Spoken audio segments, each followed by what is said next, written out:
Good evening, family. Welcome to another edition of Thorough Black Talk with your sister Keisha, your brother Tad, and your brother Ashe SJ. The Fire God will be joining us shortly, along with our weekly correspondents, Sister Marcia, brother Blacksmith, joining us as well. Can't wait to get it on and popping this evening. I hope y'all doing good. A lot of things have been happening in the news. We got to start talking about it tonight. You know, the first hour, we're going to deal with some stuff in the news. Second hour, we'll deal with some history stuff and some community events. I'm sure you're going to want to hear about. Let's give a special shout out to the B.K. William Mackey Jr. History Club for hosting your girl last night as we continued our talk on women's history and what's going on, family.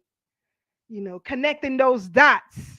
Always, always, always study your history. Our history is so vast and so wide. I mean, it'll take a lifetime to study it all.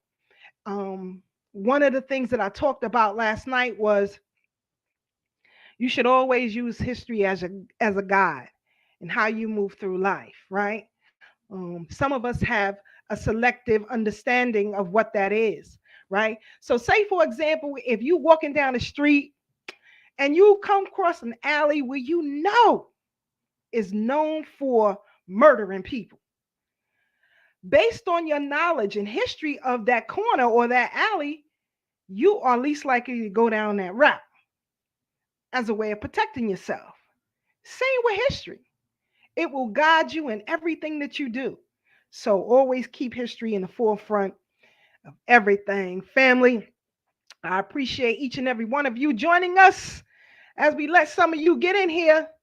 Man, we got a lot to discuss tonight. What's up, Sister Farnessa? I see ya. How you doing, sis? Give me a second. Let me get everything queued up in here. We about to chill out for a minute. Hold on.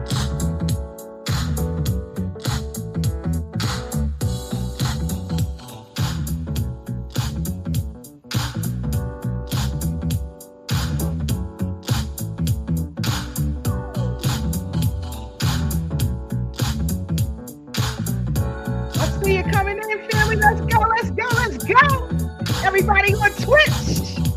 Shout out to all the DJs and all the psychologists out there doing the thing on Twitch. All the gamers, I appreciate you. Much love, much respect to everybody on YouTube, Facebook. What's good with you? It's about to go down tonight. Tell somebody to join us tonight. Let's get it cracking. We're going to start off with what's happening in D.C. D.C., if you fall broke in D.C., looks like the girl's trying to put some money in your pocket, but I smell something sinister behind the scenes. So we got to get into that. You got the mayor of New York City proposing free college tuition for migrants who just arrived. You got black children all throughout this city can't even get in the dough because of finances. Can't get a Pell Grant or any other grant. Help them with education. You got middle class students who can't get a free ride, but a migrant can. How sinister is that? So we got a lot to deal with, family. So come on in. Let's rock out. Let's get this done. Let's start out with DC. Here you have, oh man, this lady, man. So she proposes income-based tickets, to find drivers based on how much income you make. Now, some people may say that's a great idea. If I'm poor, I can't afford to pay no tickets. My ticket should be like $5. But somebody who has a little bit more financial security, you might have to pay triple that amount because it's going to go based by your income. Now, how fair is that? How fair is that? And You have to ask yourself the question, do you want your government to have access to how much money you making? Your local government to how much money you making and to determine, if you could afford it or not. They don't know how many bills you got. If you got children in colleges and universities that ain't getting a free ride, they don't know what's in your pocket. So how is that fair? How is that fair? I believe municipal fines are a money racket, right? I always say, I don't have uh, um, a registered motor vehicle to me, right? So I often wondered, for those of you who register your cars with the DMV or whatever it is, why you got to pay all the fees when you register it to them? Why you got to pay fees? For what? For what? If your tax dollars, if your municipal tax dollars are used to fund these municipalities, why do you have to pay a fee? If you want a driver's permit, if you want a driver's license, registration of the vehicle, change of address, all of these things, why do you have to pay out of pocket if you're already paying local tax? I'll tell you why. Because your local government is giving away money to migrants, to other countries, to their own pockets. These municipal workers are given health care for the rest of their life. Some of them will have security for the rest of their life. These medical, this is stuff we have to pay for. So I don't think it's fair. I don't think an income scale is fair. If that's the case, then it should be that way across the board with everything. When you go to a restaurant, if I'm only worth $5, I'll pay $3. If you worth $3 billion, now you got to pay $300 for that meal. You see the insanity in all of that? So, this is another ploy by the Democratic crew to get more money out of people's pockets so that they can enjoy the things that I mentioned before. I see my brother Tad on the check-in. What's good, brother Tad? Ain't none, just had to get this camera situation situated. I understand.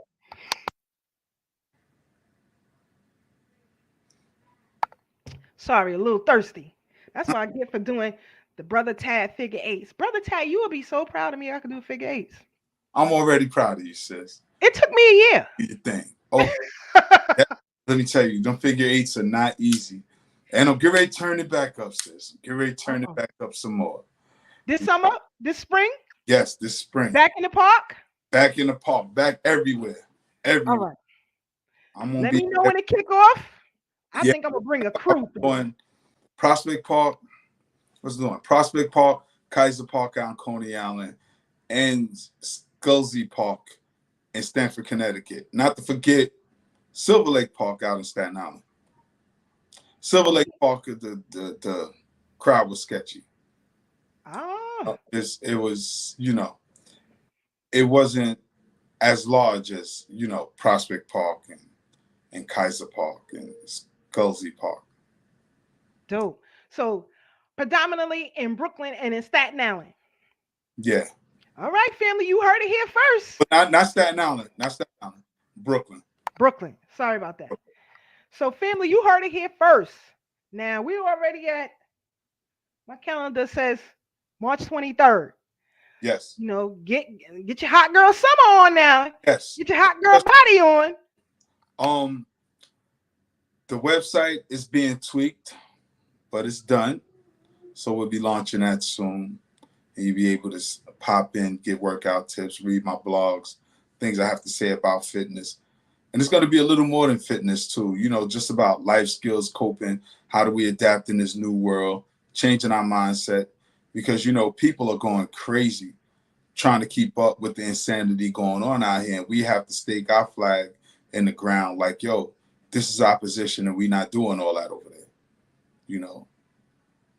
And I'm Facts. sure if enough of us stand firm in our position, we'll be where we need to be, just like the insane people have planted their flags, everywhere. Everywhere there's some insanity going on. And Woo! co-signing the We're justice. gonna deal with that later too. Yeah, Woo! yeah. So But right I'm now, glad. I'm in a good space, sis. Life is good. The family is good. A lot of things are good, I'm at a remote location, chilling. I wish y'all could see the scenery in the background, but it is what it is. Don't Yeah. worry, it's dope as usual. Sister Farnessa asks, will I have nutrition tips? Sis, it's going to be so much nutrition, you're going to think you're a dietitian when I'm done. Because food is our fuel. So we definitely going to get into that, And I'm, though I tease my plant-based folks and stuff like that, I have designed some eating options for plant-based folks. And I'm not talking about the vegan folks, plant-based. We're not talking about the processed foods. We're talking about whole foods, because I always encourage people to eat whole foods as much as you can. I say 80% of the time, because nobody gets it 100% right. Those who do get 100% right are exceptionally phenomenal. And I give them a big round of applause. That's why most times you'll hear a lot of fitness professionals talk about cheat days or cheat meals, because what happens is, just like working the muscles, you can hit a plateau in your nutrition.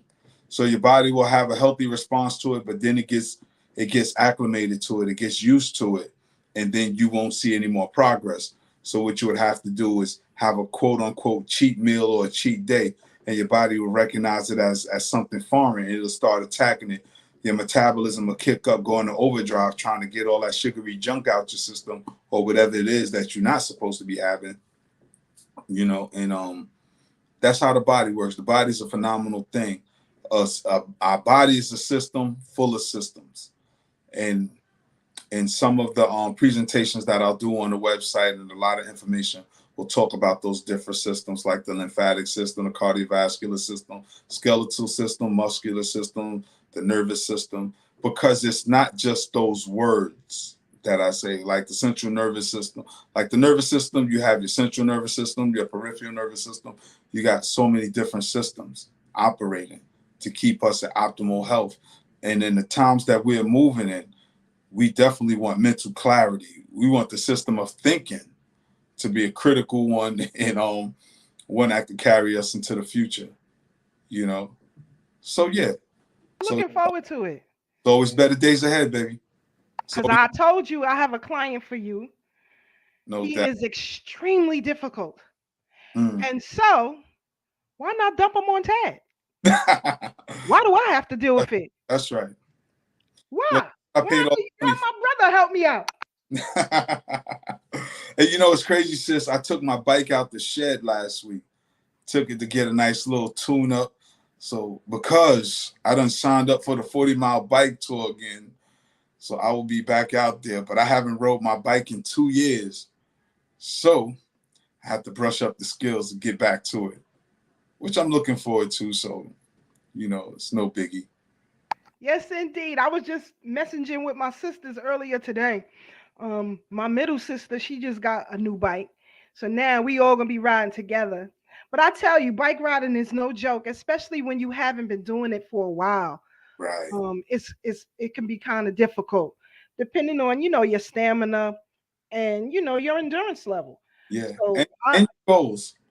And your goals. Because if you plan on riding out far, you better be hydrated. Make sure you fueled up on food. Because the flip side of that, it could definitely be fun too. If you got the right group, y'all could bug out like back when you was 10, 11, 12 years old. Just have fun riding the bike. Remember when we was kids, you could just ride your bike all day. And we stayed in shape.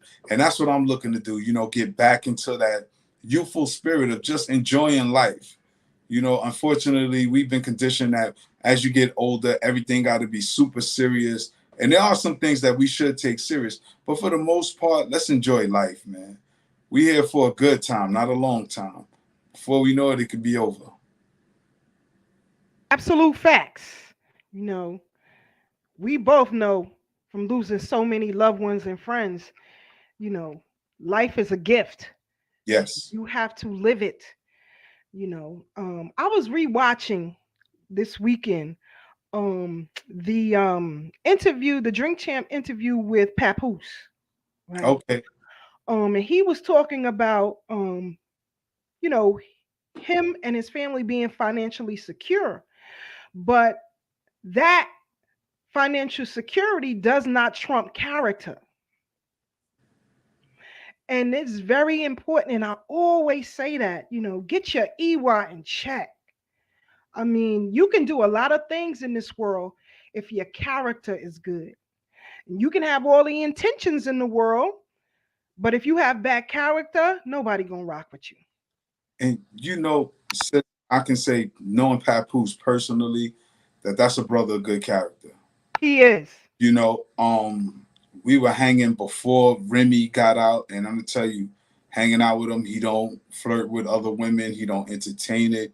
He was loyal to his woman the whole time she was on lockdown, and I salute him for that. You know, and in fact, even when the minister came to Brooklyn a few years back, I think that was 2014, 2015. You know, he said, "Yo, Farrakhan wants to meet me." I said, "That's dope." He said, "Yo, I want you to come with me." And I was like, yo, that's love right there. And we end up meeting Farrakhan. Well, he ended up meeting Farrakhan because the Nation of Islam is tight. They tight. Sister Keisha, you see how they do. They built a fence around them. I listen. I did it firsthand when my uncle got stabbed up Yeah, and he was in the hospital. I literally saw the FOI shut the entire Brookdale Hospital down. yeah, they security. It's next. No joke. It's next level. So after we were done though, you know, Papoose was in deep thought. And he was like, yo, I know what I gotta do now. I said, bruh, the minister only wanted to meet you because you've been doing it. Don't never second guess what you're doing, bro. You know. So and Papoose is one of, and I'm gonna be honest with you, he's one of the few dudes that I met in the industry that I will always salute for the simple fact that not is he just a dude of good character, but I remember when, you know, I had Doggy ask him to be a keynote speaker at my youth group for Party's first anniversary. And he said he'll think about it. And he said he checked his schedule. He wasn't able to do it. At least he thought. He said, nah, I won't be able to do it, unfortunately. I got an event that day. I was like, all right, it's all love. And then later that day, he called Doggy like, yo, tell your cousin he still need me to come through. I can because the event I'm doing is at the Barclays. So I'll be right down the block. He said I could pop in for like 20, 30 minutes and, you know what I'm saying, I could go to my event. I told him 20, 30 minutes is all we need. I just need you to talk to the young people. And he did. You know what I'm saying? He blessed us with his presence, dropped the jewel on the young people, and went about his business. And I appreciate that because most dudes is too busy. You know, he's not all about the money. He's all about the community. And that's why he's not mainstream as he could be, because he's not one of the, he's an authentic Brooklyn dude. Some things he's just not gonna do. You know, other dudes may sell out. They might sell a piece of their soul. They won't sell their whole soul. Some dudes is out here selling their whole instead of their soul. But that who's a stand-up brother, so you know. So salute. True, true indeed. Oh, again, shout out to Papoose. He used to he did an event with my cousin Keisha, peace be upon her, Yeah. Peace for be her upon. for her group as well too, right here in Star City. You know, I came through for a few minutes, and he definitely supported. So, and two, him and Az is like my top male MCs, like two of my top male MCs. I just like their flow. So, but much respect to him, his wife, his family. Remy Ma is one of my favorite female MCs. Her, Rod Digger, you know, it, it- you know, I Paula remember Perry. catching chicks at the Fight Club when they used to battle at the Fight Club. She was smashing chicks, smashing them, and a couple of dudes, smashing them lyrically, smashing them. Yes, yes, indeed. So kudos to him. And I want to give a shout out to Doggy Diners. Him and Corinne Blizz. Yeah, I love what they're doing, educating our people, especially for our young people who want to enter, the music industry. The level of integrity, history, historical reference, and just general know-how of the business. I appreciate that. So keep doing what y'all doing, and I definitely like the Doggy Diamonds workout anthem. I get it in on the bike. Yeah. I put that on when I'm going through Howard Beach because get away from me.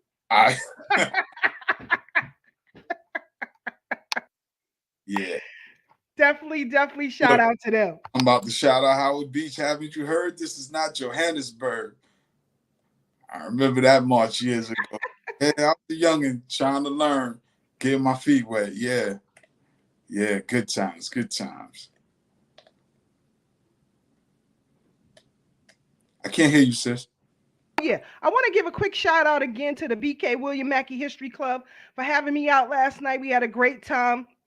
Yeah. Can't wait to do it again. Next time we're going to do a tech class because I want our people, Brother Tad, to be ready for Web3. Yes. And I see so many of our oldest who struggle with this. So, you know, those of us who have the ability to teach them, let's do it because if they're struggling now, Web3 is a whole nother game. I mean, I was talking to somebody, what is it, Monday, about a program in Excel, right? She wanted to know how to do a VLOOKUP with Excel and enter a PowerPoint into it. So I was just explaining certain things to her, and I was saying, in a little while, this is going to be obsolete. You do know that, don't you? So she was like, "What? Yeah, this is going to be obsolete." There are programs that they are working on that these graphs and scales with just a touch of a finger you would have to do. You would not need these formulas. All you have to do is think of it, and through your finger touching the screen, it is done. Well, you see the GPTs, them GPTs, they just. What is that, Tad? Tell the people what is that. I don't know what GPT is, but I don't know what it stands for. But Chat GPT is an AI program comprised by some of the greatest tech minds, Jeff Bezos, so many people of these big tech companies that we know of, Google and things like that. They've all come together. Elon Musk, they all come together to create this program, this artificial intelligence program, through this website called OpenAI, which is one of the first ones. You can sign up for it. In fact, there's a wait list to get into it because the demand is so high. But what it does, it's about to make Google and all these things obsolete. Google is trying to adapt, but it gives you so much information all the way up to 2021 because that's when they developed it and they just launching it. Now they up to Chat GPT 4. 3 just came out a couple of months ago. They already up to 4. But you put in these prompts. You ask it to do something and it'll do it literally. You ask it to create a video. You ask it to write a script. You ask it any questions before 2021 and it'll give you the answers based on the World Wide Web's algorithm, because what it did was take all the information from the World Wide Web and put it all together in this program that runs super duper fast. So if it's just about anything you want to know, you ask it and it'll tell you. You want them to create a spreadsheet. You want them to give you recipes. You want them to give you workouts. You want them to, whatever you can think of. That's the only limit is your mental creativity. However, they are tweaking it still to modify the language because they'll say something is offensive, which I'm always skeptical of because who determines what's offensive and what's not? Because unfortunately, as we talk about critical race theory, for some groups, it's offensive. For other groups, it's essential. So that's the one caveat about Chat GPT. But yeah, just look it up. It's what's going on right now. Yeah, right. Yes, Sister Vanessa, that Chat GPT is passing exams also. It's passing the bar. It's writing essays. It's writing doctorate papers. It's doing some things. It's doing some things, and it's only Editing. editing because I looked into one a program because I want to start writing a blog. And I looked into it um to assist with editing. And I saw some problems that would be a problematic for what I want to do. But as you say, they are tweaking every day. And so our people have to be ready for what is to come. I mean, if you can't figure out how to log on to a Zoom conference, it's over for you. Yeah. It's over for you. And like I said, all the time, I'm not gonna be stuck in the time warp because you ain't abreast. I'm sorry, I can't do it. But sometimes, brother Tad, and this is why I want to teach this class, is because sometimes, brother Tad, people will ask me things and I just feel the hair on the back of my neck rising up. Like, how the hell you don't know this? And why you can't figure out how to get this on your own? Can't figure this out? Like, this is crazy. But the downside to this, um, a lot of these tech companies, Google, the metaverse, um, Amazon, are laying off hundreds of thousands of tech employees. Now, many years ago, children were encouraged to enter a career in tech. Now, how quickly, how quickly that choice is costing them big. It's costing them big. So, with all of this going on, and I'm looking today, I was listening to a hearing with the House Committee of Judiciary earlier today. And there are things that are coming down the pike, family. Oh my God. Oh my God. I would encourage all of you, please go to these YouTube channels, in your state and for on a federal level, because they're trying to. mm, you have various states who want to succeed from the union. I think Florida is leading the charge right now. So there are a lot of things that are happening, and unfortunately, because our people aren't trained to think politically or legally, we're going to be caught in some mess. Yes. Ignorance of the law is no excuse. No, I always had a problem with that. If we must know the law, then why aren't we taught in kindergarten? It's a trick bag. It's to get you tripped up. I looked at some things. Like I said, I'm looking to start my blog, and I'm looking at people who charging this. Listen to the craziness of this. You want to start a business, and you go to somebody and pay them $200 to get you an EIN. Like, I'm like, wait a minute. I said, let me. I scroll past again. They are charging people $200 if you want an EIN. When you could do it for free, it's only like 10 questions. Do it for free at the IRS.gov. You can't read, you can't comprehend. Then I'm looking, they charging people $500 to do an LLC. Hello? Can you read and comprehend? You could do these things for free. You do know that, right? Hours we got for free. We can read. We can read. I don't understand that. I don't understand that. But you know, it's a hustle because people refuse to sit and learn. If you are going to be a business owner, you have to know every aspect of that business. Number one, most importantly, you have to anticipate your consumer base. Two, you have to learn the laws surrounding that business and all the certifications and whatever it is that you need for that business so that you don't fail. It takes planning, it takes time, but believe me, you could do it yourself. And speaking of websites, ours will be ready soon. When we meet up Sunday, we'll talk about all of that. Yes. But, there are things, even those, you can build them yourself. You can do it yourself if you just sit down. Do not let these people charge you thousands of dollars for nonsense.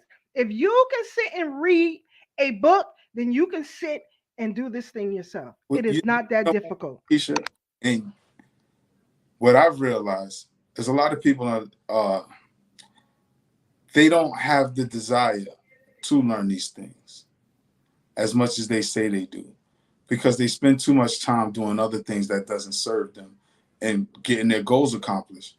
There's so many distractions out here, and people are easily distracted. So it's funny when you watch what people lend their time to. When you see what people do with their free time and their spare time, just ask the typical person, what do you do with your free time, with your spare time? Like right now, you know, while I'm driving, I'm listening to Think and Grow Rich, A Black Choice by Dennis Kimbro. I'm listening to that book now. I read that book years ago. I have it. However, when I'm driving around, you know, running my errands, doing what I have to do, I put that on to get my mind right in the proper mindset. Because unfortunately, people don't realize that thing they give attention to is also helping mentally program them. And people are getting caught in this paradigm as the earth is changing so fast right around people. People are easily distracted. So in this book, Think and Grow Rich, A Black Choice by Dr. Dennis Kimbro, he's a Black financial analyst. You know, he wrote some dope books. He wrote that. He got a book called The Choice, Daily Motivation for African American Success. Dr. Dennis Kimbro, I suggest everybody look him up. But his book, Think and Grow Rich, is based off of Napoleon Hill's book, Think and Grow Rich, the one that all the millionaires read. But Napoleon Hill also wrote a book called Outwitting the Devil. And it's a fictional book about his real life. And in this book, he's interviewing the devil. And one of the things he asked the devil is, how do you control so many people on this planet? And he said, because they drift.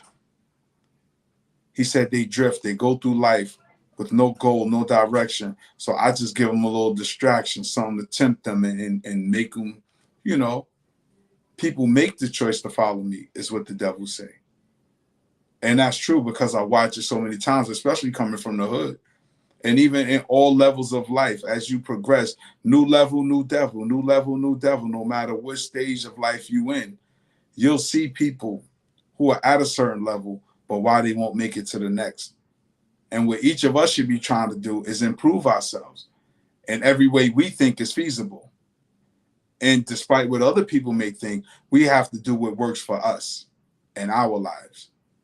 And unfortunately, within these groups that we have, all these groups, religious, social, political, many of us don't have, we don't have our own original thoughts. We follow other people who are really not too sure where they're going. You know, unfortunately, many of us have good intentions, but we don't have the tools to get to the next level, nor are we looking for the tools. So to your point, everybody will ask somebody else for something that they can research themselves. We all literally walk around with a computer in our pocket all day, every day. We literally walk around with a computer in our pocket all day, every day. So anything we want to know, we can just ask this little thing right here. Ask it. And not Google no more, because I just told you about Chat GPT. So you don't even have to go to Google no more. There's so much information, but I realize that people are lazy.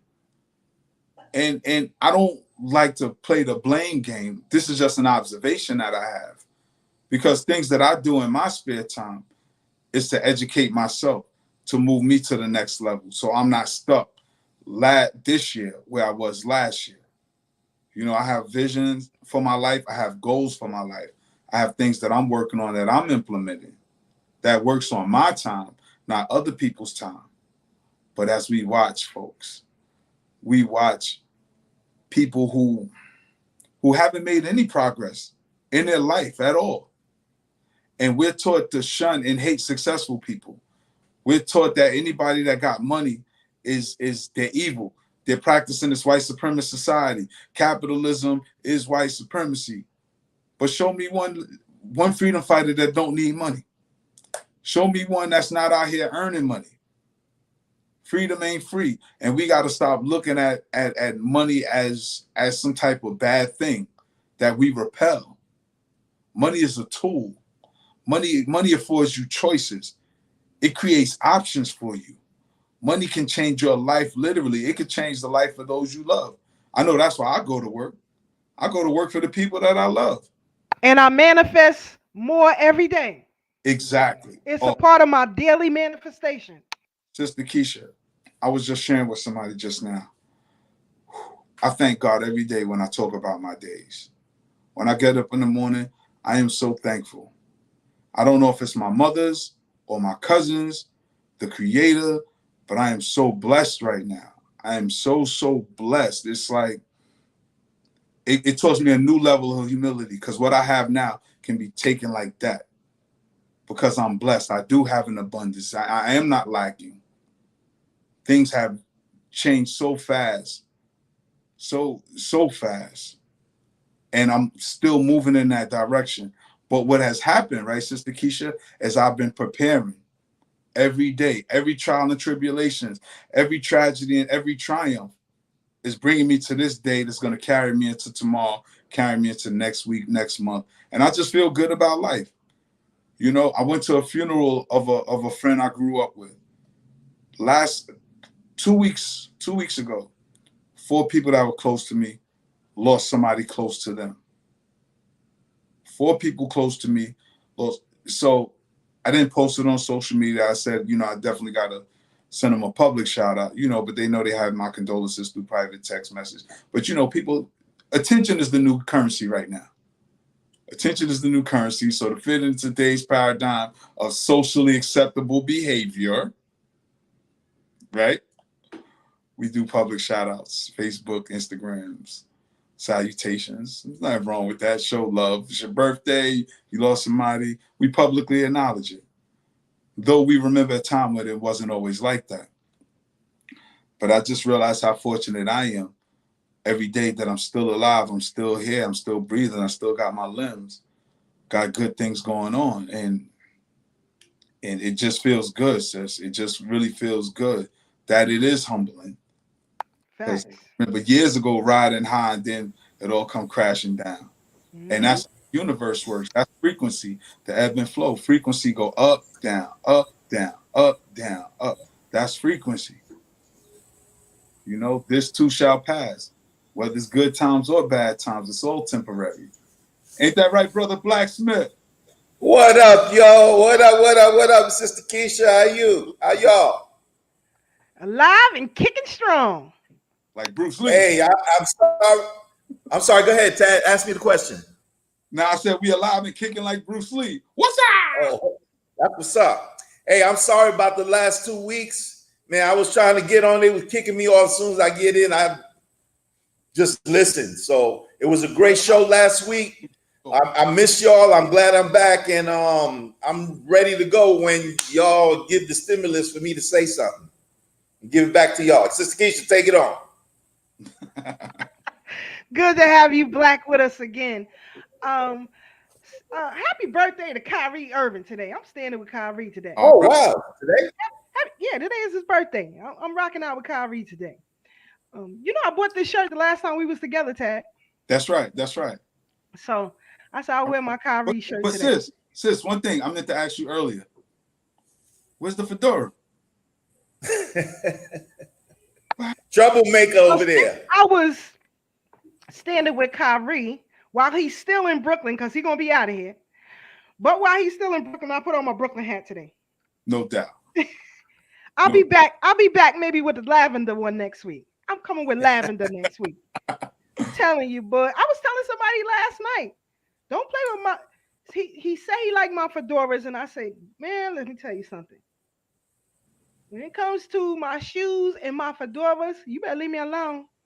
And don't y'all get on me now. I need my fedoras. I need my shoes. So, thank you, Brother Tad. I'll definitely be wearing another one next week. I see Sister Marcia is in. On the check-in, I see her. Sister. I see her. Hey, sis. What, Brownie? Nothing much. Medea. Looking good. Thank you. Thank you. Get that in.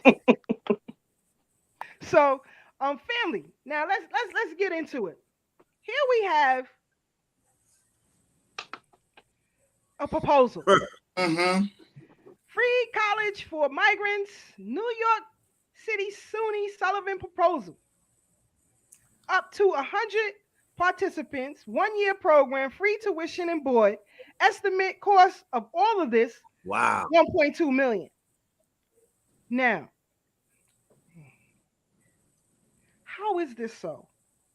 When you have citizens who are in colleges and universities and trade schools and whatever else can't get free tuition. Let me tell you something. When Taz said the world is changing, I have to say this, and I said it last night. All of you who engage, let me tell you something. You can't play in the devil's cesspool and not expect to get doodle on you. It doesn't work that way.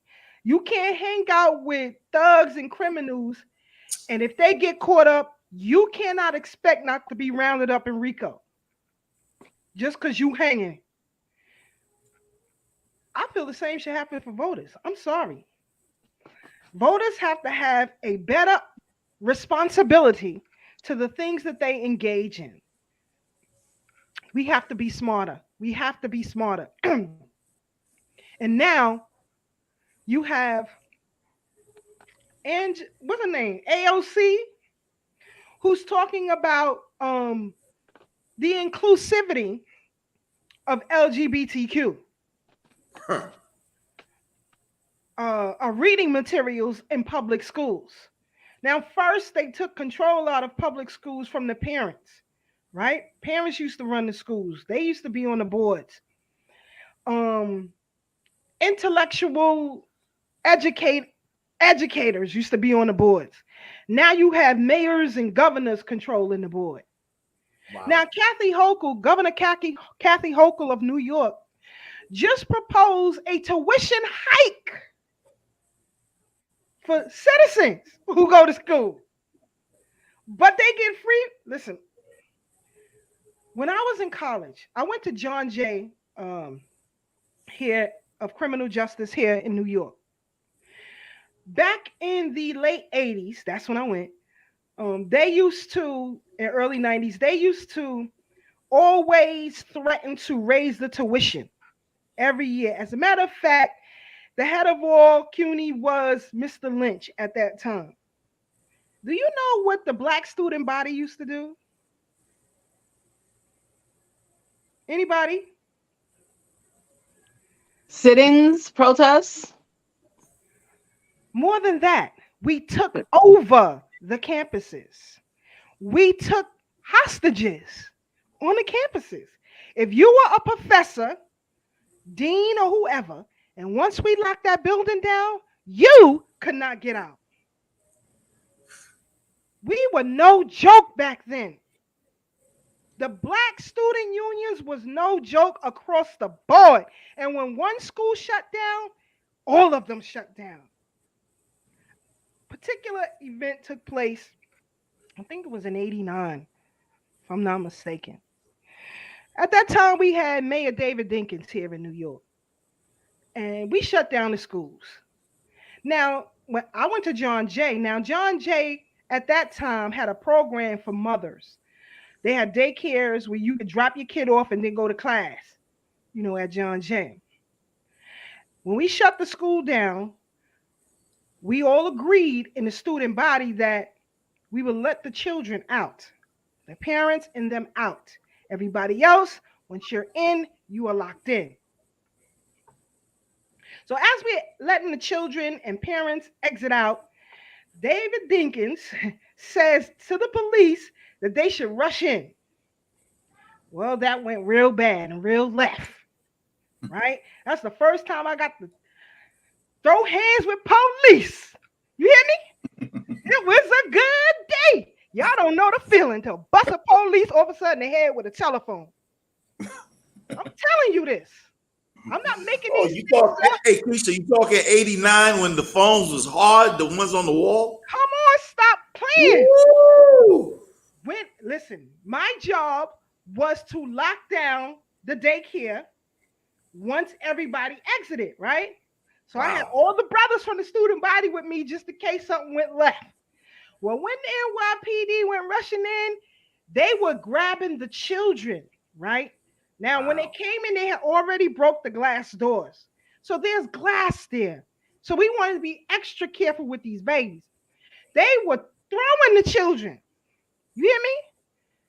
We jumped their asses. You hear me? Greatest day. I'm telling you, greatest day. Y'all don't know. Sister Keisha been in the thicket of it. So I know what it's like to go toe to toe with them. And they ain't all that. Without them pistols, they ain't got no hands. Trust me when I tell you. They ain't got no hands. So they got lumped up. Eventually, they got out and we locked down the building. But I guarantee you, there was no tuition hikes for nobody because of black student unions. Nobody else. And I can tell you because I was there and a part of it. So today, when you have these so-called protests, it's just theater. Nothing changes because you ain't doing nothing. You ain't doing nothing. When we went into Howard Beach, we went in there to crack heads, not to play games and sing songs and twerk. That's why we got things done back then. And y'all can't do it today. You weak cowards. That's what it is. Either you're doing it or you ain't. So I would say to Governor Kathy Hochul, rescind your position on tuition hikes. And to Mayor Eric Adams, get your head out of your tail, stay out the clubs, and focus on black citizens here. Stop looking for access to free panties and pay attention to what's happening to our people here. Deal with the sex trafficking that is going on throughout Brooklyn right now. Wow. Oh, could it be that some of your officers could possibly be involved in that? You ever see them cars that pull up for them hookers over there on Alabama Avenue? Just stand there and watch. Watch. East New York, Brooklyn is still a hub for prostitution and sex trafficking.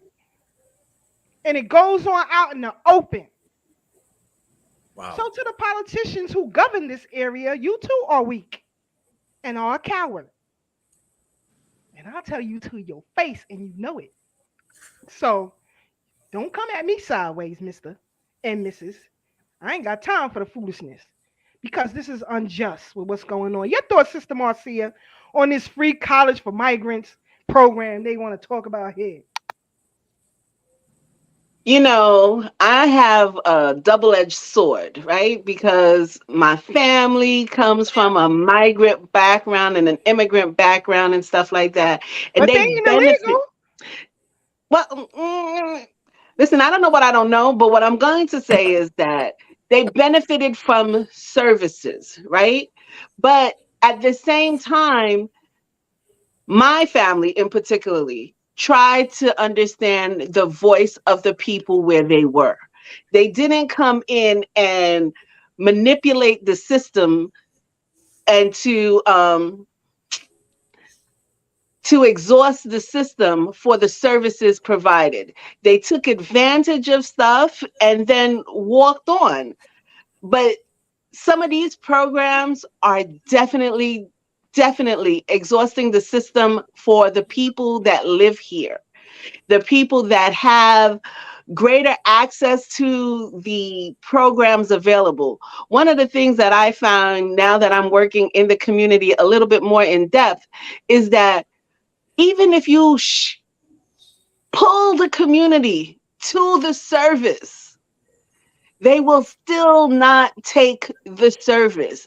They would still rather hustle and jive than take on an opportunity that is given to them. But And I'll that, tell you why. I'll tell you why. yeah, We're not built like that. We're not built like that. See, we came through the soil here and we understand clearly there's a double-edged sword in doing that, right? There is a reason why illegal migrants can take advantage of these programs and we cannot. And so, hence is why you had the division today. People are tired. And there's going to be serious backlash. I mean, you already see what's happening online. But when it hits the streets, look out. Be careful what you ask for, because you're going to get that backlash. I don't care who it is. I don't care who it is. People are I'm tired. I'm tired of writing checks to the IRS. I'm tired. Get out my goddamn pocket. All y'all, get the hell out my pocket. Because nobody is giving me no breaks. Ever. I hear Ever. You. When I was in college, I had to work and go to school. I didn't get a break. So nobody else should get no goddamn breaks either. No, I agree. Listen, I got what I got through hard work. I didn't have an open door stuff, but I also looked for things that was going to assist me along the way. Looked for programs that would assist me along the way so that I could make better strides. The thing that I'm saying is that there are access to programs. There are programs that you don't have to do anything. Just show up to the program and learn something within our community. And our folks still won't do it. They would rather stand on a corner. And you're like, yo, I'm going to open up the program right here on the block. You have no excuses. You could finish the class. And this is the problem. People don't understand we know the history very well. And see, one of the things that I talked about last night, we have to be very careful of who we take the open hand from. It's biting us back in the tail. And we don't understand that paradigm. We are suffering because of it. Because of it. So you're not suffering because you're not taking up opportunities to learn, to learn how to do something either? You would rather just stand. Know how to do it? Who said we don't know how to do it? But you would rather stand. Take it from them. Okay, fine. You know how to do it, but yet you still don't want to, be gainful with your skills. You'll rather just stand on the corner. Well, you know what? You know what it is, Sister Marcia, coming as a former corner stander? Yes, sir. There you go. Come on, former I love it. Former corner stander. No, facts is, it's the value system. Is that even what I want to do? And I don't know what I want to do, but I know I don't want to do that right there. And that's, and for real, as simplistic as it may sound, that's really what it is. Most dudes on the corner, value system is different. You're aspiring to take over the block or make it in rap or become the next big ball player. Our value system is warped. And if you're not showing me how much a person can make doing this computer programming or you know what I'm saying? If you're not, do you know crane operators make about 250 to 300,000 a year? If somebody would have told me that a long time ago and then told me what 250, 300,000 a year looks like, because it just sounds good. Mm-hmm. How much is that a week? And then you say that up, you're like, oh, word? Mm-hmm. I'm on the block. Where I sign up. Mm-hmm. So you got to speak in a language people understand. You got to appeal to what they want. You got to appeal to their thumbnail. I love what you're saying, but I also feel like even if I were to say that I have crane operators, black crane operators ready to come in. No, hear me. We're not talking about feelings. I'm telling you facts. And that's not to minimize what you're saying, and I'm going to give you the mic back, but moving forward, as Sister Keisha and I was talking about earlier about the new world and changing our paradigm, we got to get out our feelings about things too and deal with what it is. Because us as black folks, we so damn emotional. That's why we can't move one iota. Because our feelings are holding us back. And that's because many of us been raised by women. Women are emotional beings, period. Men are logical. We will not beat women when it comes to emotions.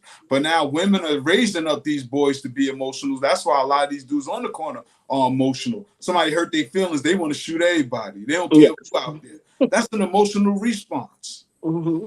Dudes are me and blacks. It's a reaction. It's not a response. It's a reaction. Right. Yeah, it's a reaction, not even a response. Thank you, Brother Blacksmith, because I was going to say, from our generation, if you felt affronted, you either shot the 5 right there, you'd be like, I'll see you later. You had patience. You had a method. You move with purpose. Dudes out here right now are still trying to figure it out. And that's what I'm saying, Sister Marcia. You got to speak in a language that they understand. You literally got to break it down to them. Show them when it's an advantage to them. One day I was on the corner. I wasn't standing there, though. I was passing through, talking to the new corner standers because I understood the plight. So I said, yo, what up, y'all? What y'all trying to do? He said, I don't know. I'm just trying to get some money. I said, well, what's going on? Ain't no money out here, right? They said, yeah. I said, there's no money out here or there's no money for you.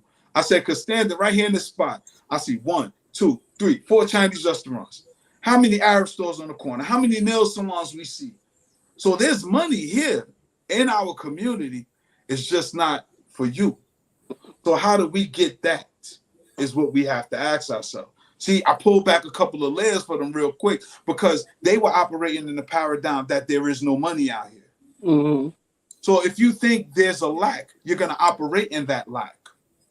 But if you see things as an abundance, as Sister Keisha brought up earlier, you'll see opportunities everywhere.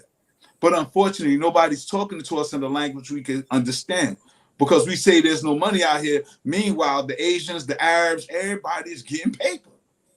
Make money. Except us. Why? Because nobody's talking in the language our young people understand. Because sure as I identify these groups, they definitely speak in a different language. Not just phonetically, but culturally. Like we speak in a different language culturally.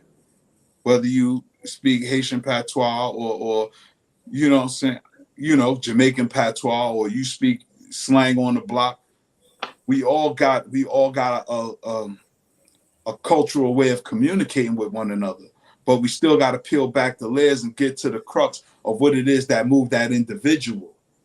Because at the end of the day, each of us are individuals. Think for yourself, but work for the group. Think for yourself, but work for the group.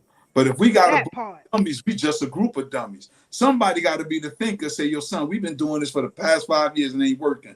Let's try something different. But it's the blind leading the blind. And those of us that know better, we can't talk above the young people either. We got to bring it down. We got to break it down a few notches to the language that they understand, grab them, hook them, and then bring them up. That's what we have to do. And not too many people have that skill set. And it is a skill set. Public speaking is a skill set because you have to know your audience. Absolutely. You can't go speak in Russian to a Japanese crowd. They're like, what is he talking about? You got the best information. But if there's a language barrier, if there's a glitch in the communication, we're gonna bump heads. Because we always have the most nobler effort system, Marcia. All of us do. And unfortunately, we have all these resources and people who don't take advantage of them. I'll give you a case in point. I'm gonna pass the mic. I remember one time we was doing something in the community center and the sister came to me. She said, yo, Tad, why you ain't tell me you be doing your thing in the center? I would have loved to get down with you. You know what I told her? I said, how you didn't know and you the one who got me the community center? She introduced me to Sister Cousin Keisha, to Sister Keisha's cousin Keisha, because she was running the community center. And it happened to be Sister Keisha's cousin, which I found out later down the line. But she said, yo, my homegirl run the center. Let me introduce y'all. So I met Sister Keisha's cousin Keisha. And she said, sure, you can use the community center. But homegirl, her paradigm, where her value system was, what she was thinking about wasn't what I was doing, even though she helped facilitate that. And I told her I wanted to do that and I would do that because her value system wasn't into supporting the community until we started getting attention and a little notoriety in the hood that we doing great things in the community center. People's value system. You have to find out what it is and you have to speak to that. And then you get their attention and then you can get them to move. But it's very broad when you say, yo, y'all, I'm doing this, stop by, come through.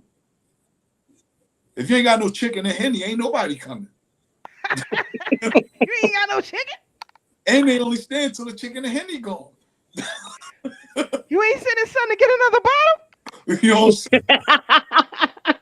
gotta peel the. Hey, Dale L, you gotta bring Ludacris though. They have chicken and beer. You know what I'm saying? But not any kind of beer. It gotta be Old English. We don't drink That's liquor. not beer. That's more liquor. There's a difference. Don't come with no low and brown.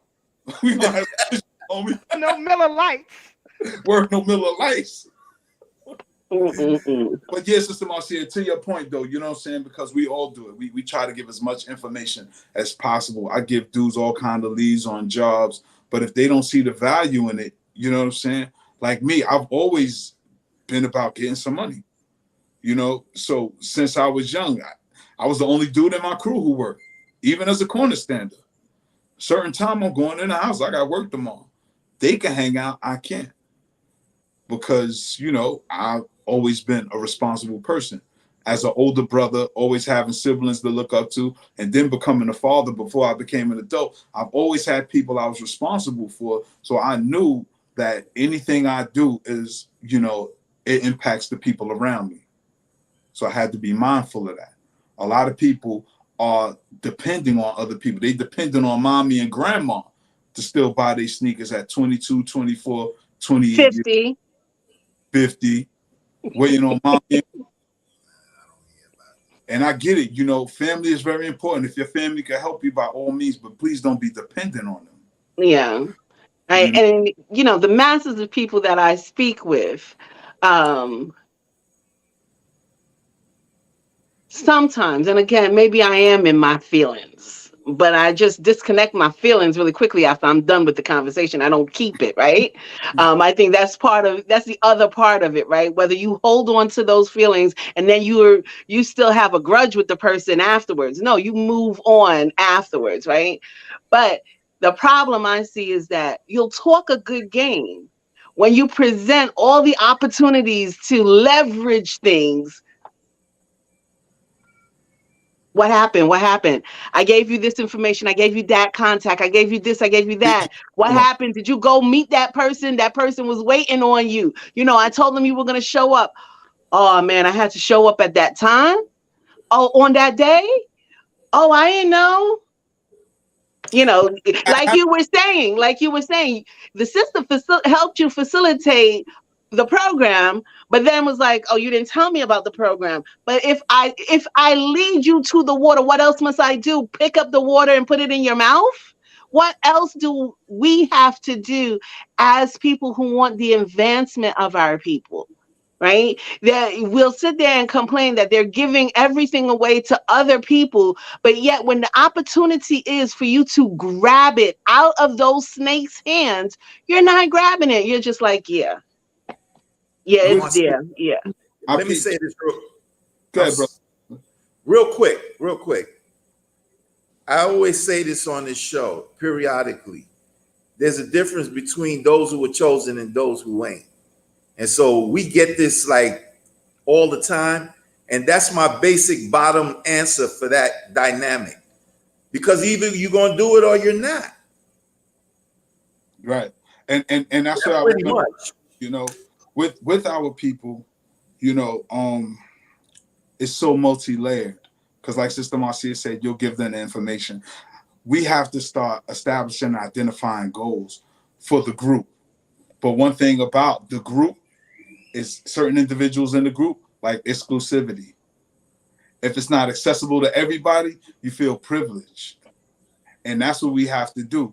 Start moving like that. And when they see you shining because of how you moving, then you pull them to the side. Case in point, when I'm in the hood, anytime they have a hood day thing, you know, all the young dudes come to me like, yo, OG, you look good. Yo, I be following you. What you doing? Yo, say, for real, son? Part of my language, I was like, yo, I just stay away from the bullshit, man. All this is sucker shit out here. Y'all know I used to be out here, but what it do for me? Almost cost me my life. And I spit the stuff that they know about, like getting locked up, getting into the violence in the streets without going into details. Because in the streets, it's common knowledge on what has happened with me, to me, like what goes on, you know? And that's why I'm the OG, because I've been through all that. But I don't look like it. I don't carry it as such. I wear my stripes with respect. And I say, this is what you got to do, though. because it's this year, that year. I tell them, yo, I'm 50 years old. Some of them like, yo, man, yo, you look younger than me. I say, yo, I take care of myself, son. It's the only place I got to live. This is it. This house you see right here, this is it. This is the only place I got to live. Don't look at the address. And then we have real conversations about what do you want your life to look like? Is this it? And then, you know what I'm saying? You start identifying goals and you just start helping them and encouraging them. Saying, nah, son, do it. You just got to pick a direction and go. But you got to know your audience. You got to know who you're talking to and how to talk to them. Because some dudes are so naturally aggressive that you got to talk aggressive with them. Like, nah, son, this is what you got to do. Boom. And other dudes, you know, these kind of soft, so you handle them with soft. You see me backing up, right? Like, that's too much for me. Right, because you got to know your audience. So when you talking according to standards, everybody ain't the same. There's a hierarchy on the corner. Absolutely. Every dude ain't no head buster. Absolutely. And every dude on the corner ain't no thinker. Absolutely. Absolutely. So you got to identify who's worth it. Because some of them will be wasting your energy. Because I get what you're saying, that you be in your feelings, but knowing you, system, I know that's passion because you want to see better for our community. And we have to, with his feelings, passion, and just plain anger and foolishness. Because I look within our movement. See, I'm me. I'm consistent. Sister Keisha's consistent. We're consistent. You ain't going to see me trying to act like this guy or that guy. I am Brother Tad. I am me. I love being me. I don't want to be nobody else. So you ain't going to catch me acting like nobody or spitting nobody else's rhetoric. But I see so many followers, people who don't think for themselves. And depending on what this doctor say or that lecturer say determines on what they think, as opposed to gathering the information, sifting through it, taking what you can use, discarding what's useless to you. Everybody being critical thinkers. You know, you got to be critical sifters too with information. Are not critical thinkers. Like I read Culture Bandit so many years ago. I read Invasion of the Body Snatchers so many years ago. Black Holocaust so many years ago. These are Bob Adele Jones books, by the way, that I'm mentioning. Shout out to Philly, Empress Chi in the house. Boom. Most people have not read those books. Had they read those books, they'd be able to see what time of day we in right now. And I will go back to Invasion of the Body Snatchers. I'm going to post it on social media in the next couple of days. I keep forgetting to do that. But it shows you he's talked about the white nationalists and the globalists fighting. He said there's a civil war amongst white folks. That's what we've seen with the raid on the U.S. Capitol. It's their civil war. This is them fighting. Black folks, mind your business. You see the Democratic Party is losing steam. And I'm not even into all that, you know, that chicken, bird, eagle, whatever it is. I'm not even into that because it has not served us yet. Not sure. It's a small tool in the toolbox of what we can do for ourselves because it works at a time, at a particular point. Local levels, definitely. But until we could create a strong political base within our community to move us forward, like during the Reconstruction period, we dogs chasing our tails. But on the local level, it still comes down to voter accountability, holding politicians accountable to what your demands were. And I think that's our biggest problem as Black folks. And I was privy to a meeting this afternoon, and these beautiful Black elders were like, well, the white people are in arms, so things are going to change. And I asked them, and I said, so we don't move unless they move for us? We can't hold a political official accountable for something that they said or something that they're not doing in our community unless they say so? And they all looked at me like I was crazy. And I said, I think that's the biggest problem that we're facing in our community, because you are supposed to be training us and you're telling me, wait until those folks move, then I move. I want to move first. I'm supposed to move first. I'm moving for my community. And they were just looking at me. I think the meeting ended after I said all of this, but I was just a little bit perturbed and I left.